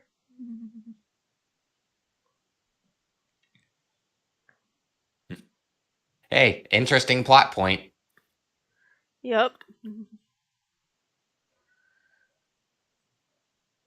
And hey, she only kinda doesn't like you. Well, that's my character. She only kind of doesn't like my character because my character wasn't really involved in much of the tomfoolery. She probably hates some of the other characters in the party who were involved in that nonsense.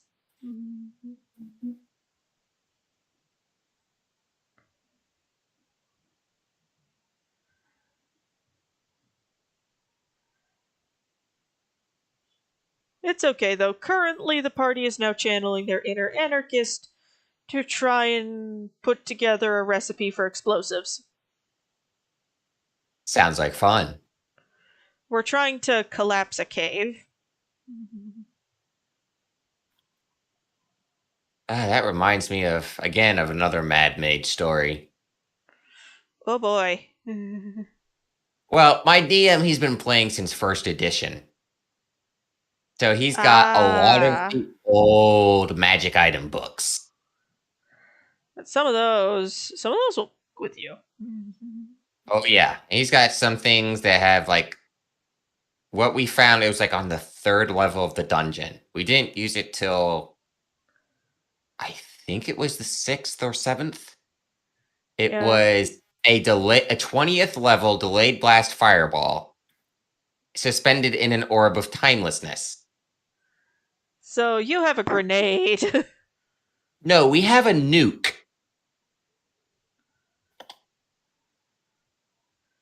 Is what we have. Let me guess, you all figured that out the first time you used it. Oh, we were able to identify it when we found it. It's just cool. We have a bomb in a jar. It was supposed to be a trap, but we took that from the trap, so the trap didn't go off. And we carried it around with us for like, I don't know, a couple months we were playing. It took till we got to this level where we finally used it. And at this point, we were stuck in some spin-off part of the dungeon that was based on Shivering Isles from Elder Scrolls. And we ended up using this thing, and it created an earthquake when it went. Just boom! What on earth was that? Us setting off a nuke. Well, at least this nuke won't irradiate everything, just make everything very crispy. Yeah, we did it inside a temple to a Daedric prince, so... Oh no! that temple is crispy. That temple was no longer standing. I The hope top you- of it I hope top you- of it flew like 300 feet in the air. I hope the rest of y'all were outside and you set that thing off. Oh yeah. We had the rogue climb up to the top and drop it in. It's like, Say, okay, get out of there. I've dropped it.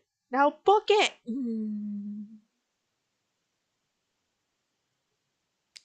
Yep, we've had those. Those are fun. Yeah. I will say, though, the most chaos gremlin thing I've ever seen in a D&D campaign has to have been this was in 3.5, which was very easy to munchkin in. Oh yeah. So we had a human paladin. Time came for him to get his first feat, and he's like, ooh, I count for this one called Cleave. I look at it and go, okay, that's fair. Don't see why not. Sure, you can take it. And I know this story. And then the intricacies of D&D wording hit. Well, for a while it was fine, and then he discovered the improved Cleave. There it is. And then the wheels just fell off. It was Yep. amazing to witness, though. Yeah, when you're able to bifurcate the enemy in one round. Oh, he did that already because this paladin was.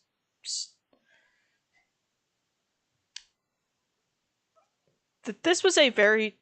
I checked to make sure his stats were okay, so he wasn't like stupid broken. But this was definitely a paladin who statted for strength. Yeah, I've had those. Those are fun. The number of times that character successfully kicked a door not only in but off. We never had to have any of the door issues. We just had the fighter that had 5 attacks around and was able to just get like 30s because he had a belt of giant strength on. I mean, that was crazy. We could pit this guy up against a dragon, and the dragon would be dead in 3 rounds by just with the fighter alone. Cool.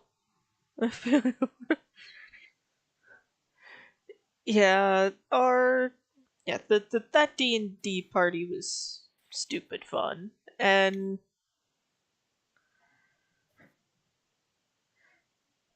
Zach, and it was actually the campaign I introduced my husband to D&D with. Ooh, even better.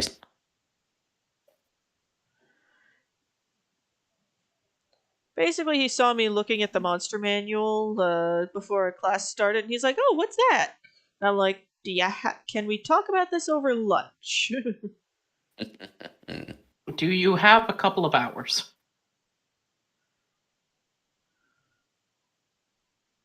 This boy, well, I don't really have much else going on. Okay, cool, come with me.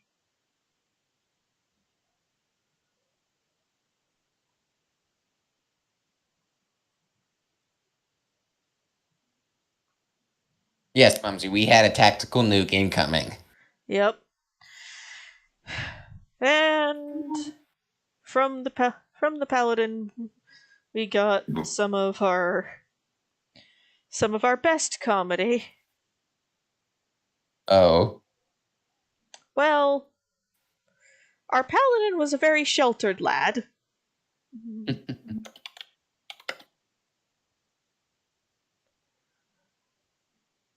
And the party had to go speak to some woodland fey creatures.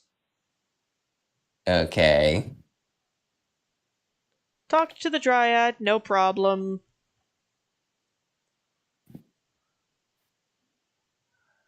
And then came the nymph. That would do it. That would do it. Especially because in 3.5, when it lists equipment for a nymph, it goes knife.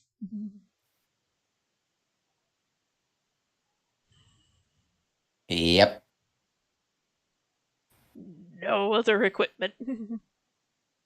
Yeah, that would do it for a paladin. So the party sees the nymph. She's sitting back to them. They call out to her to get her attention. She stands up. At this point, she still has censorship hair going on, so they can't really see anything about her. Mm-hmm. And then she turns around.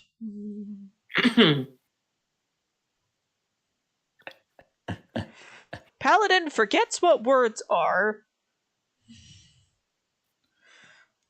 Cleric is white-knuckling his holy symbol. That's good. And the tiny mage is hiding.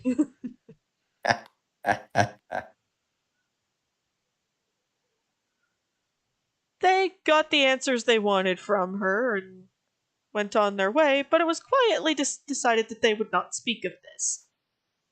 Yeah.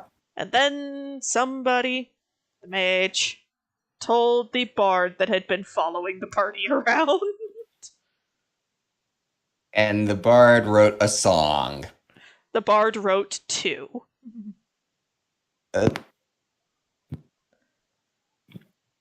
One song was very appropriate, very safe for work, and actually very accurate about what happened. Yep. Namely, the paladin going, "You are very attractive, but I'm married." Happily. Hi, Abby. Bye, Abby.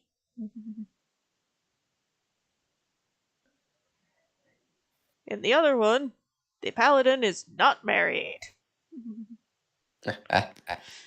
The bard thought he could get away with singing that one in front of the paladin because he'd written that one in Elven, and the paladin didn't speak Elven. Just one thing he didn't count on.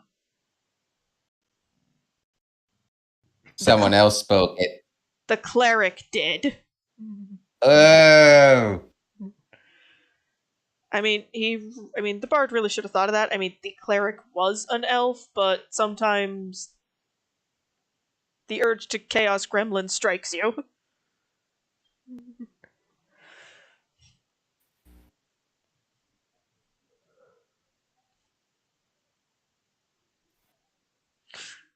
The bard essentially went, "Thank you, everybody. Good night." Ah. Yep. He learned his lesson the hard way. I mean, I'm sorry. The bard was a she who did cross dress very often, a lot.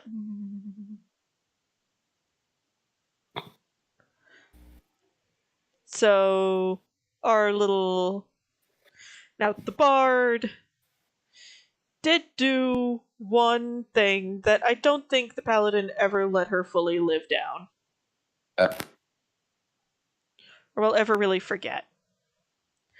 She gave out both copies of the song to every other bard they met.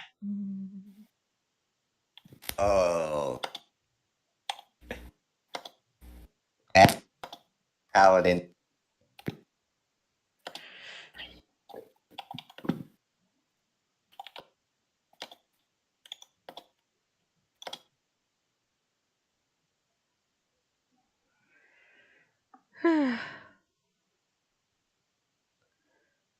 Almost there.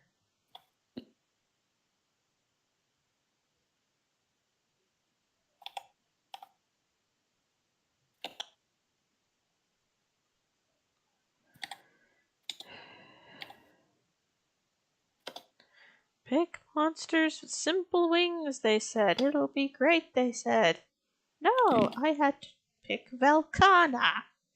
The one written in... Well, his wife was present for the one in Elven. And apparently thought it was great fun.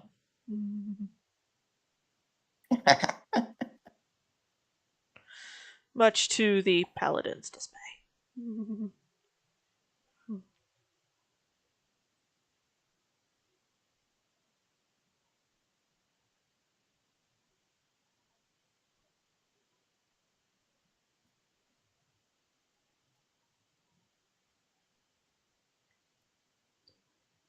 Some of that was just much to the paladin's deep, deep dismay.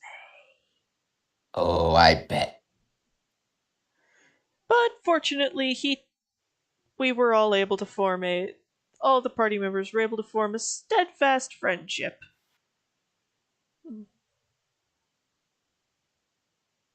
Oh, that's the best way to have parties end up. The Theros crew is shaping up to go that way. We just need to keep them all alive. Yep, that's generally the hard part, is keeping everyone alive. Hey, Felix. What's up? Hapa. What would you say has been like the most comedic thing Takis has been a part of in the party? I rolled 19 for the oranges. I'm sorry, that's just it. That's Okay, yeah, fair.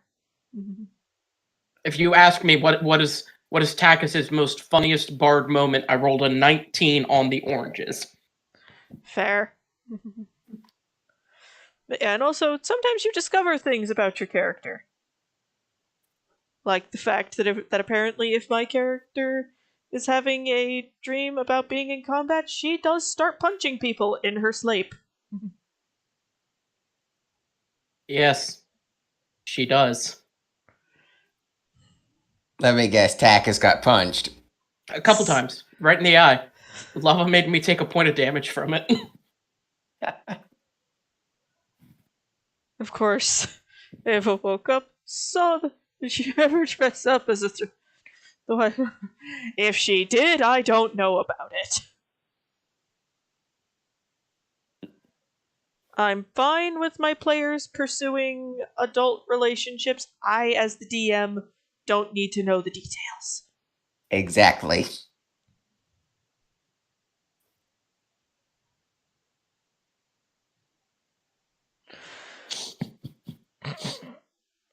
Okay, yeah, that one was funny. I can see how that one would be funny. Yeah. Oh,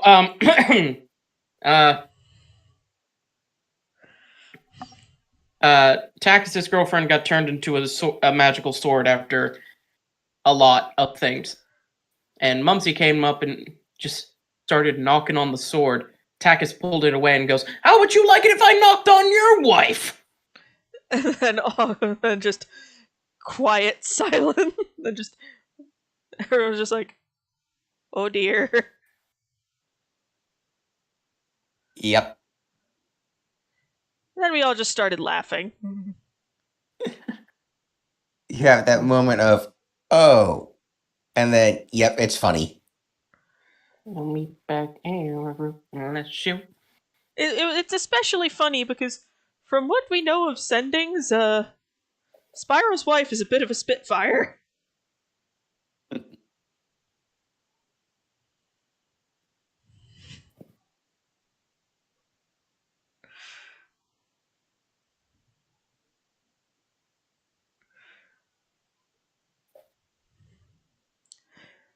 I'm not entirely sure, but I think Lava even put on like a New Jersey accent or something.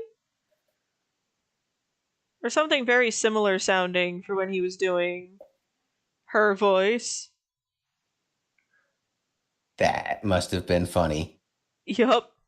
And apparently this woman throws around the F-bomb like it's candy at a parade, which, Seder.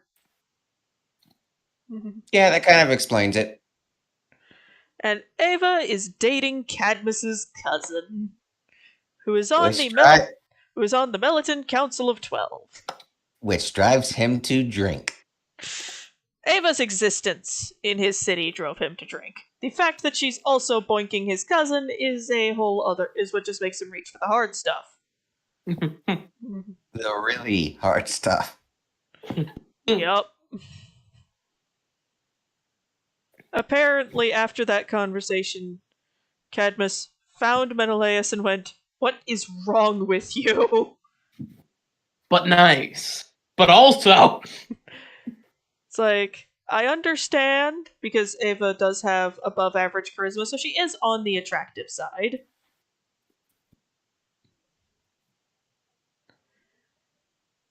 It's still just a, Menzie, you're my cousin, and I love you dearly. But what were you thinking? He wasn't.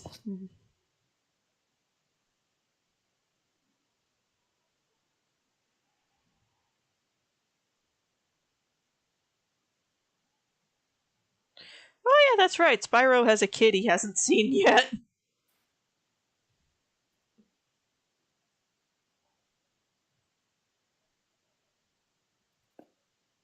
Slightly hard pivot.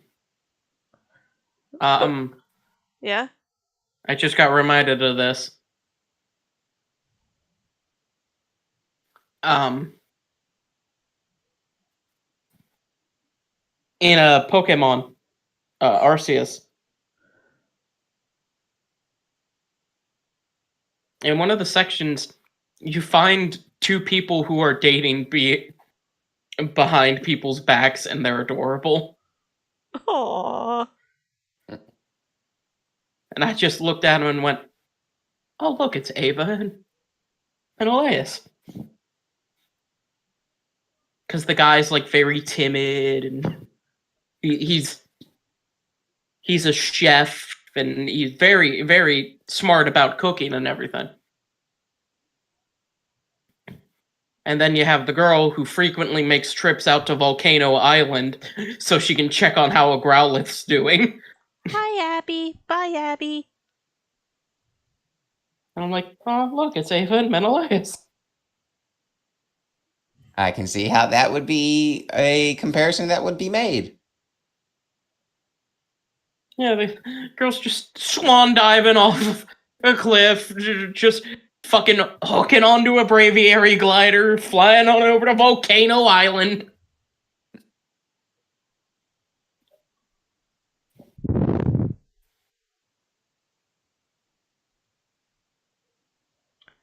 Yeah, then... Yeah. Ava, I definitely think she's she's far and away one of my favorite, characters I've ever made. We all have them. Yeah. The reason Ava's my favorite currently is she's just fun to play. I think my first character was my favorite. He was a fighter, battle master fighter, and you, at later levels, yeah. Normally, you don't get into combat. You don't want to get in combat with a fighter. You really did not want to get into combat with him, Yeah. because it was just whirlwind of death. Whirlwind of death and poor decisions. Oh yeah, because I used a two-handed weapon with reach, so I had that extra 5 foot reach. So anything that got within 10, 15 feet of me was going to die.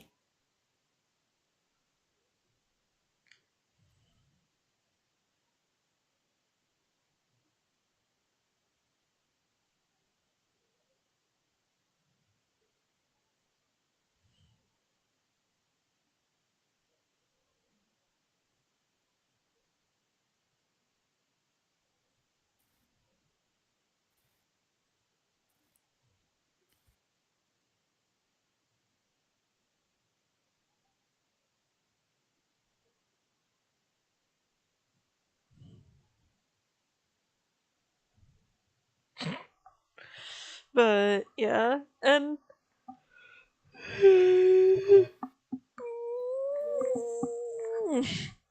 I'm okay. Ugh.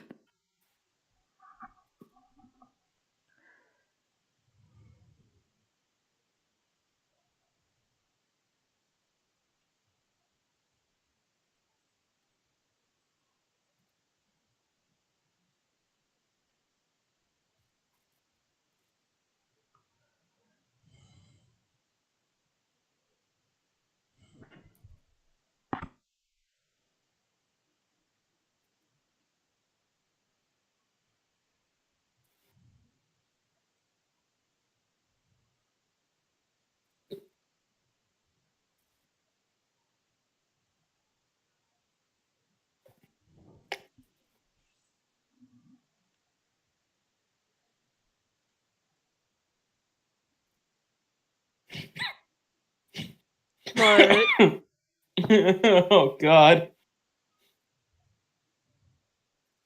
Somebody on Twitter made a joke oh boy, fun. about Legends Arceus. Oh boy.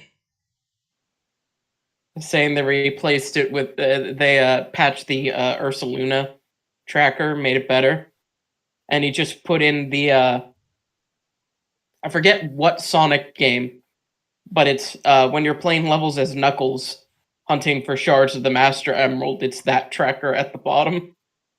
Okay, so the Simon has actually red hair and Beatrice has black hair. Oh, okay. My bad. My bad.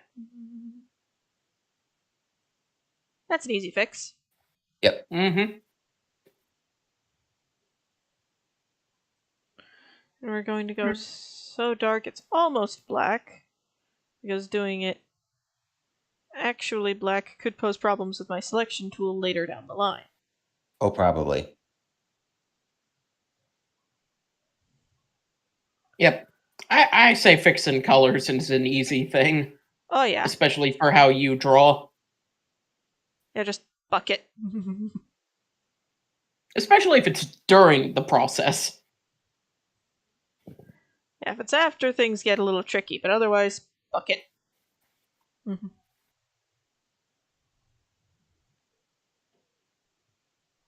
Now, back over here we go.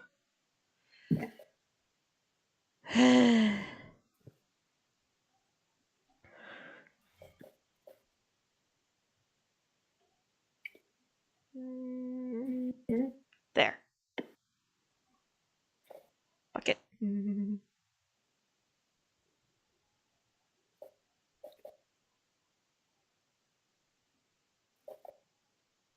Is this technically accurate? No. Does it matter in the grand scheme of things? No. No.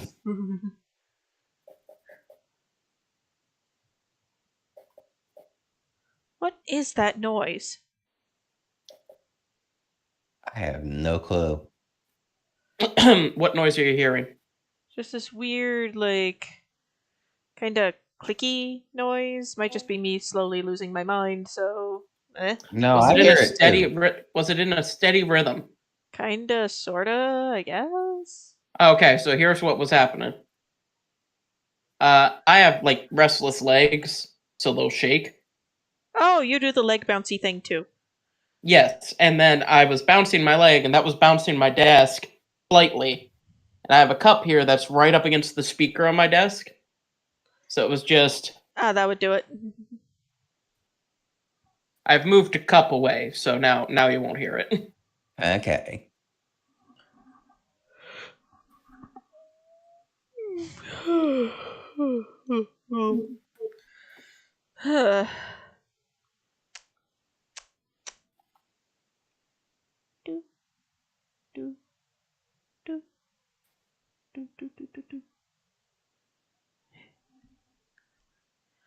And Oh my god, a cookie to click. It's like I'm playing Cookie Clicker or something.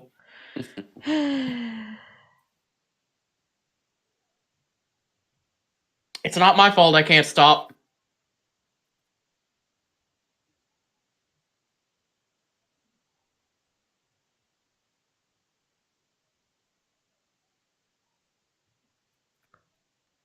that sound you hear is the sound of me quietly rolling my eyes back into my skull.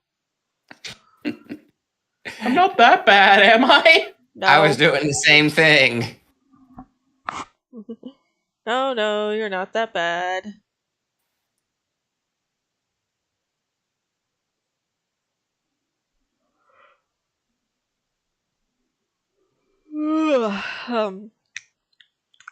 I'm okay.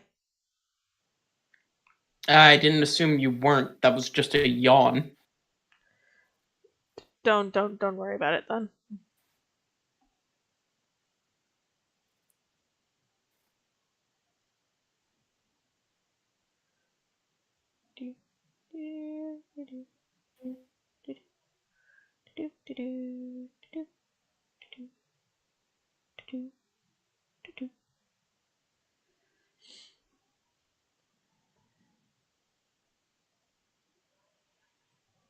Pencil. No stabilizer.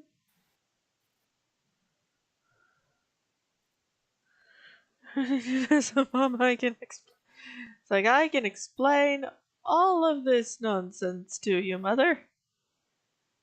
I've seen the anime. He knows the Mom, I can explain face. Yep. Yeah, that face. Because guess who really, really poorly worded the I'm going off to become an adventurer letter? Yep. She did. That's where you know you've messed up. the party has discovered this and just went, well, if we take you back, present you as you're as alive because that's what you are, do you think they'll let us collect the reward?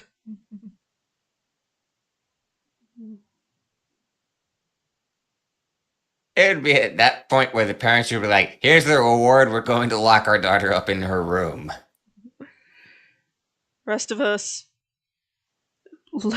later that evening, because we do have a rogue in the group. You sure you know what you're doing? Yes, I'm sure.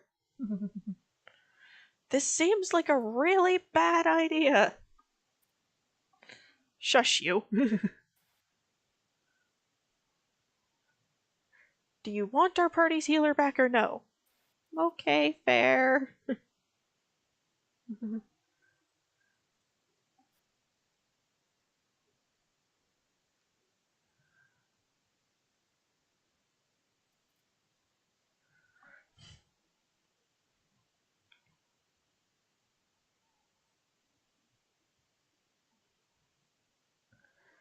But yeah, the campaign has been great fun so far. Well, look forward to hearing more about it.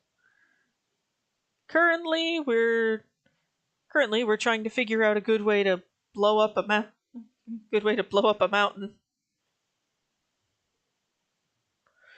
Why are we trying to blow up a mountain, you may ask?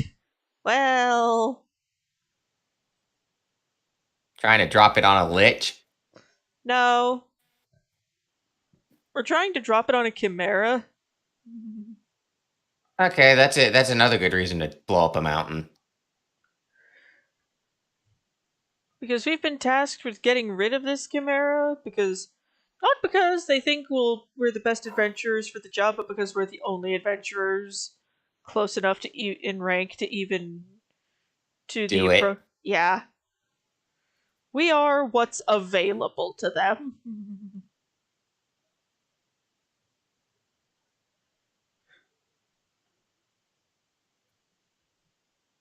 And dropping the mountain on them is the quickest way to do it.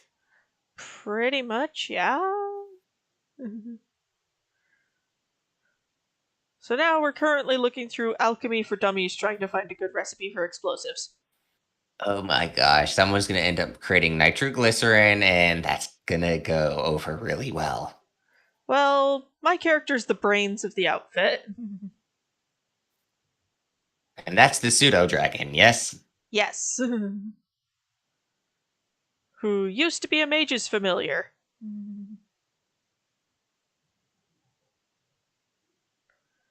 But left.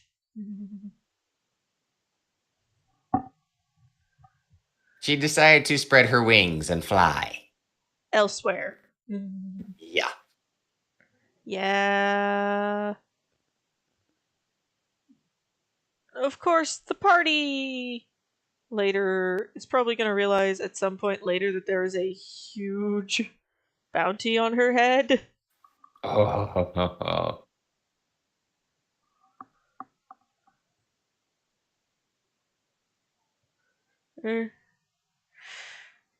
Yeah, just everything is chaos.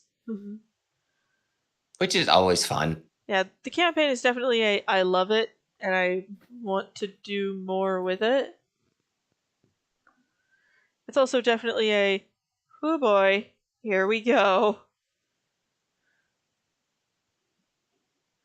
Now everybody, let's try not to mess this up too bad.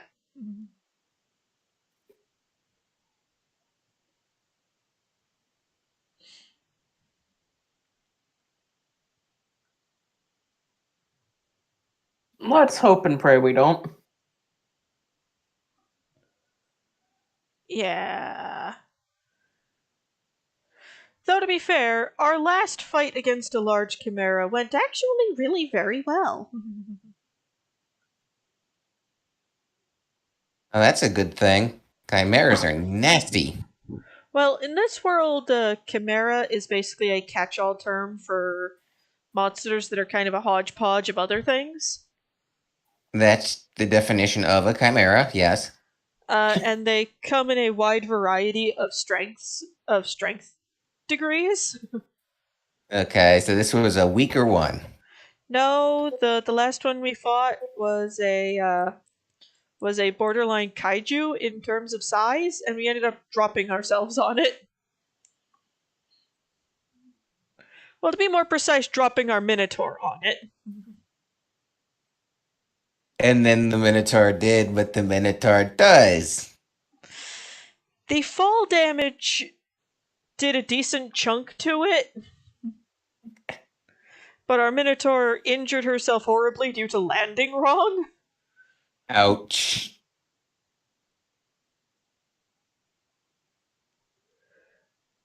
So yeah, there's that.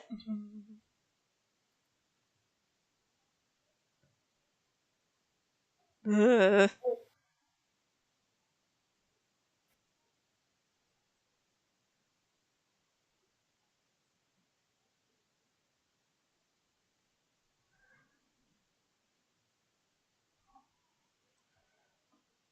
Okay. Sorry. You're fine.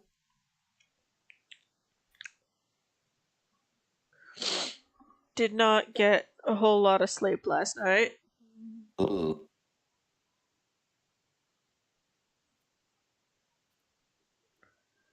Let's make the trail light, sorta.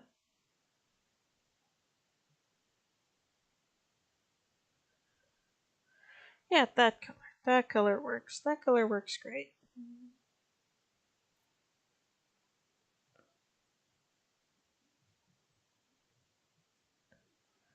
Add some dark green. Go underneath. Make an even darker green. Pencil.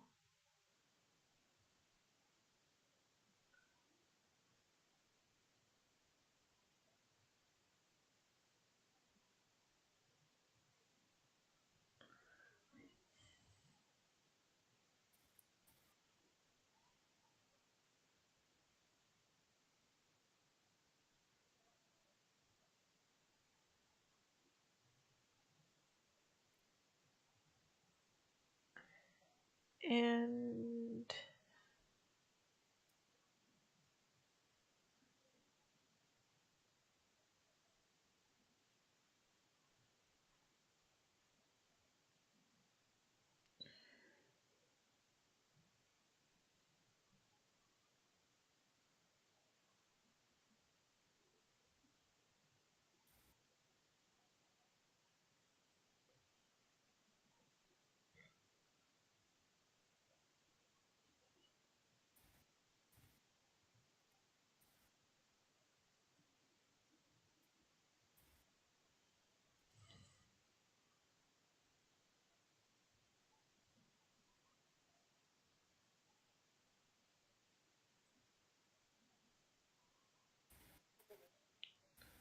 so what's the eye color usually for these three?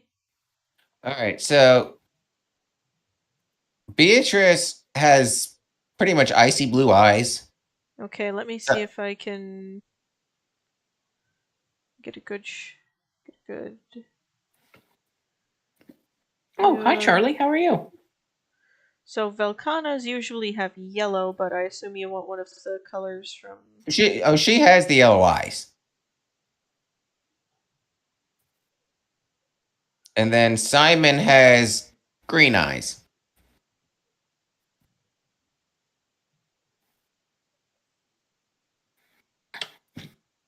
Whoa, whoa, just revise.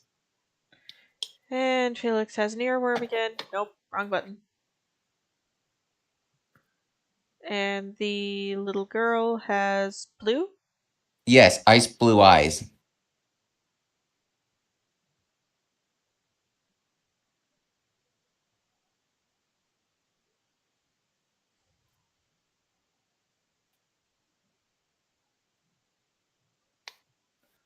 Yes, Simon, I think he would faint if he saw a 25-foot tall spider. I think I would faint. Yeah, that would be just shrieking in terror. Or I'd find the nearest RPG and try to kill it. Yeah, that would be fair. I don't do spiders. I don't think I can anybody does really.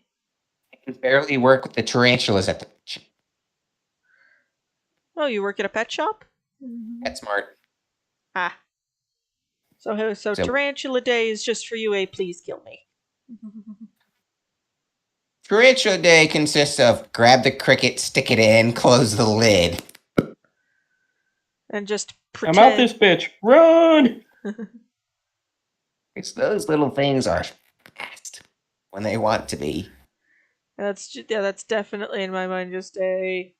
And I want nothing to do with you, you creepy little bugger. I freak out over the game spiders in Ark. I do not like those things. To be fair, the game spooters in Ark are big. Huge. Yes. And then one of the bosses is a giant spider. Is that giant? I don't think Spider-Man likes spiders.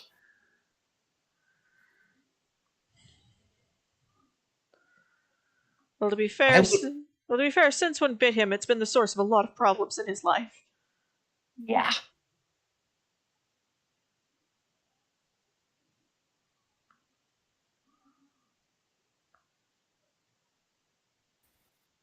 I'm just saying.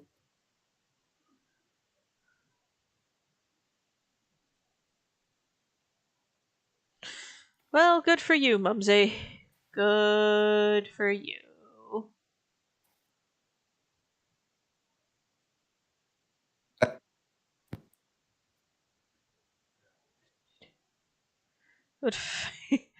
Yeah, everybody would faint if he saw a giant spooter. Oh gosh, the Charis in Skyrim were horrid. I don't want to talk about how that would go. Ooh, Susan, do you know what we should talk about, though? What? Your reaction to Rachni. I'm sorry I almost deafened you. It was horrid. I do not like spooters. Yes, Mass Effect.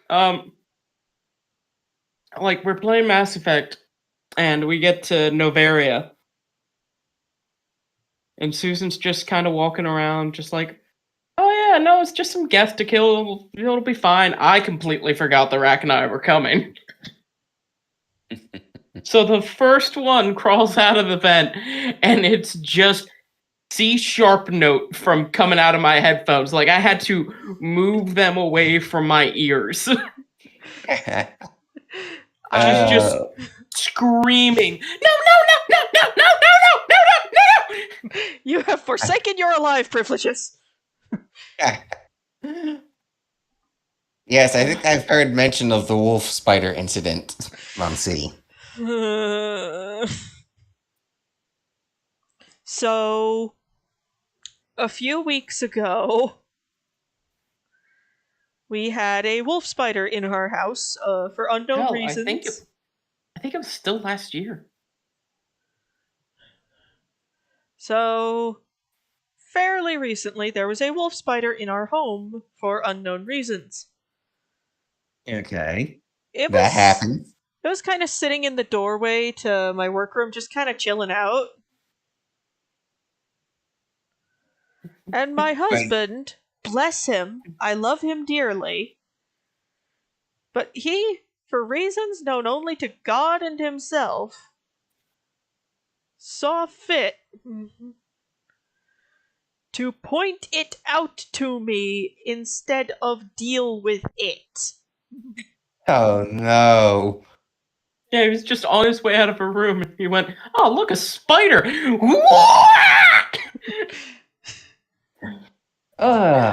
Once again, I was on the call for this shit. And you about died of laughter. I was trying not to laugh so hard. Well, I wasn't just incoherent screaming. I was just like, make it go away. Make it go away right now.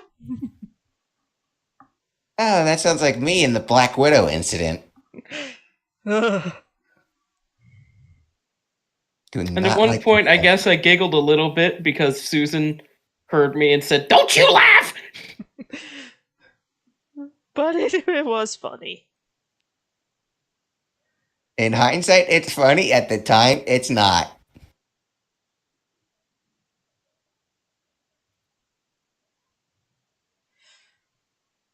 Unless it's a Black Widow, and then it's like, kill it now. It's a wolf spider. Those are still pretty fucking hurtful. Yeah, but at least a wolf spider's not going to put you in the hospital. It wasn't an episode of Dice Sesh. It was a Monday night when we were playing a free time campaign. Yeah, we were just hanging out. And all of a sudden, he's walking by to the bathroom and he goes, "Hey, hon, look, a spider." I look down. There's this booker. I swear to God, the size of the palm of my hand. And Yeah. I'm just like, honey, please make it No, go you away. were not that fucking calm. Let me have some dignity. No. Why not? I don't know. It's funnier this way. Fair.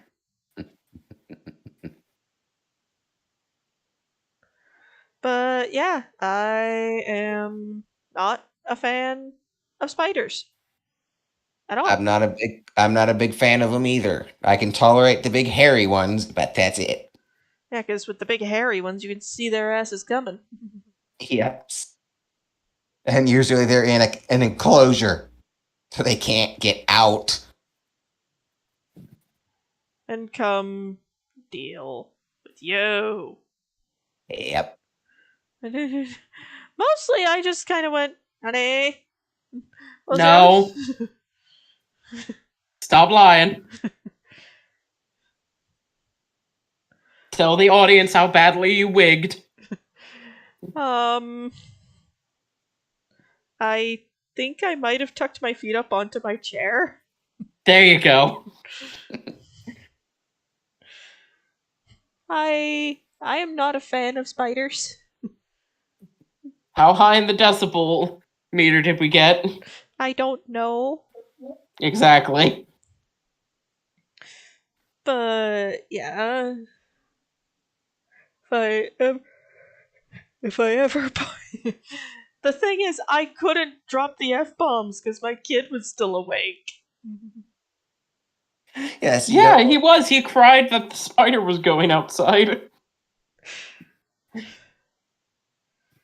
It's like, buddy, I understand that you're sad, but the spider needs to leave us now. He was The sad kid. because he thought somebody was going to hurt the spider. He wants the spider as a pet. It's not gonna get hurt so long as it stays out.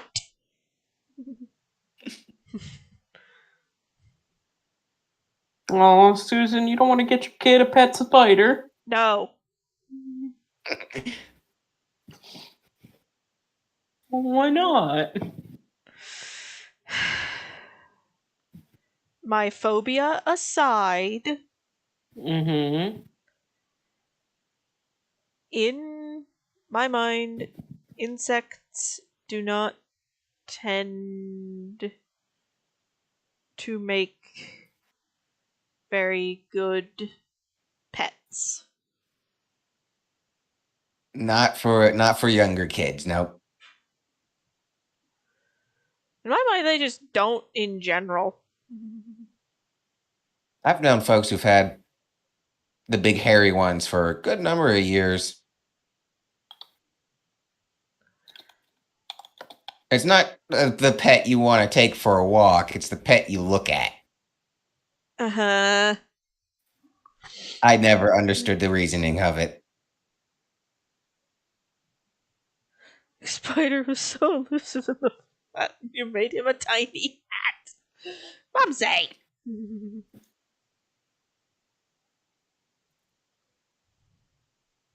I'm surprised your cats didn't go after the spider. Abby and Gideon have no prey drive whatsoever. Hi, It's- Piper. How you doing? It's kind of embarrassing. I mean, we can't have a cricket crawling around our house without the cats going after it. Abby and Gideon have no prey drive whatsoever. And, there we go. Hey, Jumping Yes, that's lovely. I don't want to ever encounter one in my house. spiders belong outside. Yes. I do not at all mind spiders, so long as they are out there. Where they belong. Yep.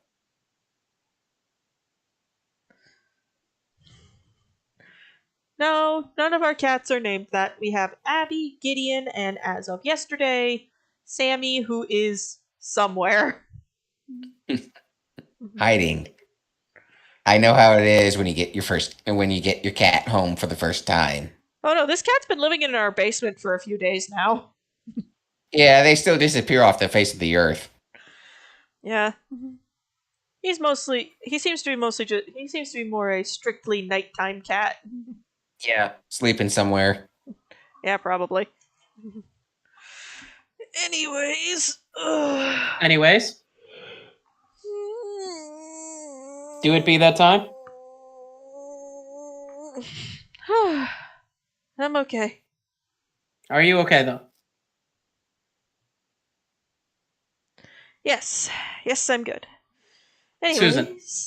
Felix, not right now. Oh. Gesundheit. Gesundheit. Thank you. Anyways, thank you all very much for stopping by. Yeah, no problem. And I hope to see you all again soon. Bye for now. Bye, all. Toodles!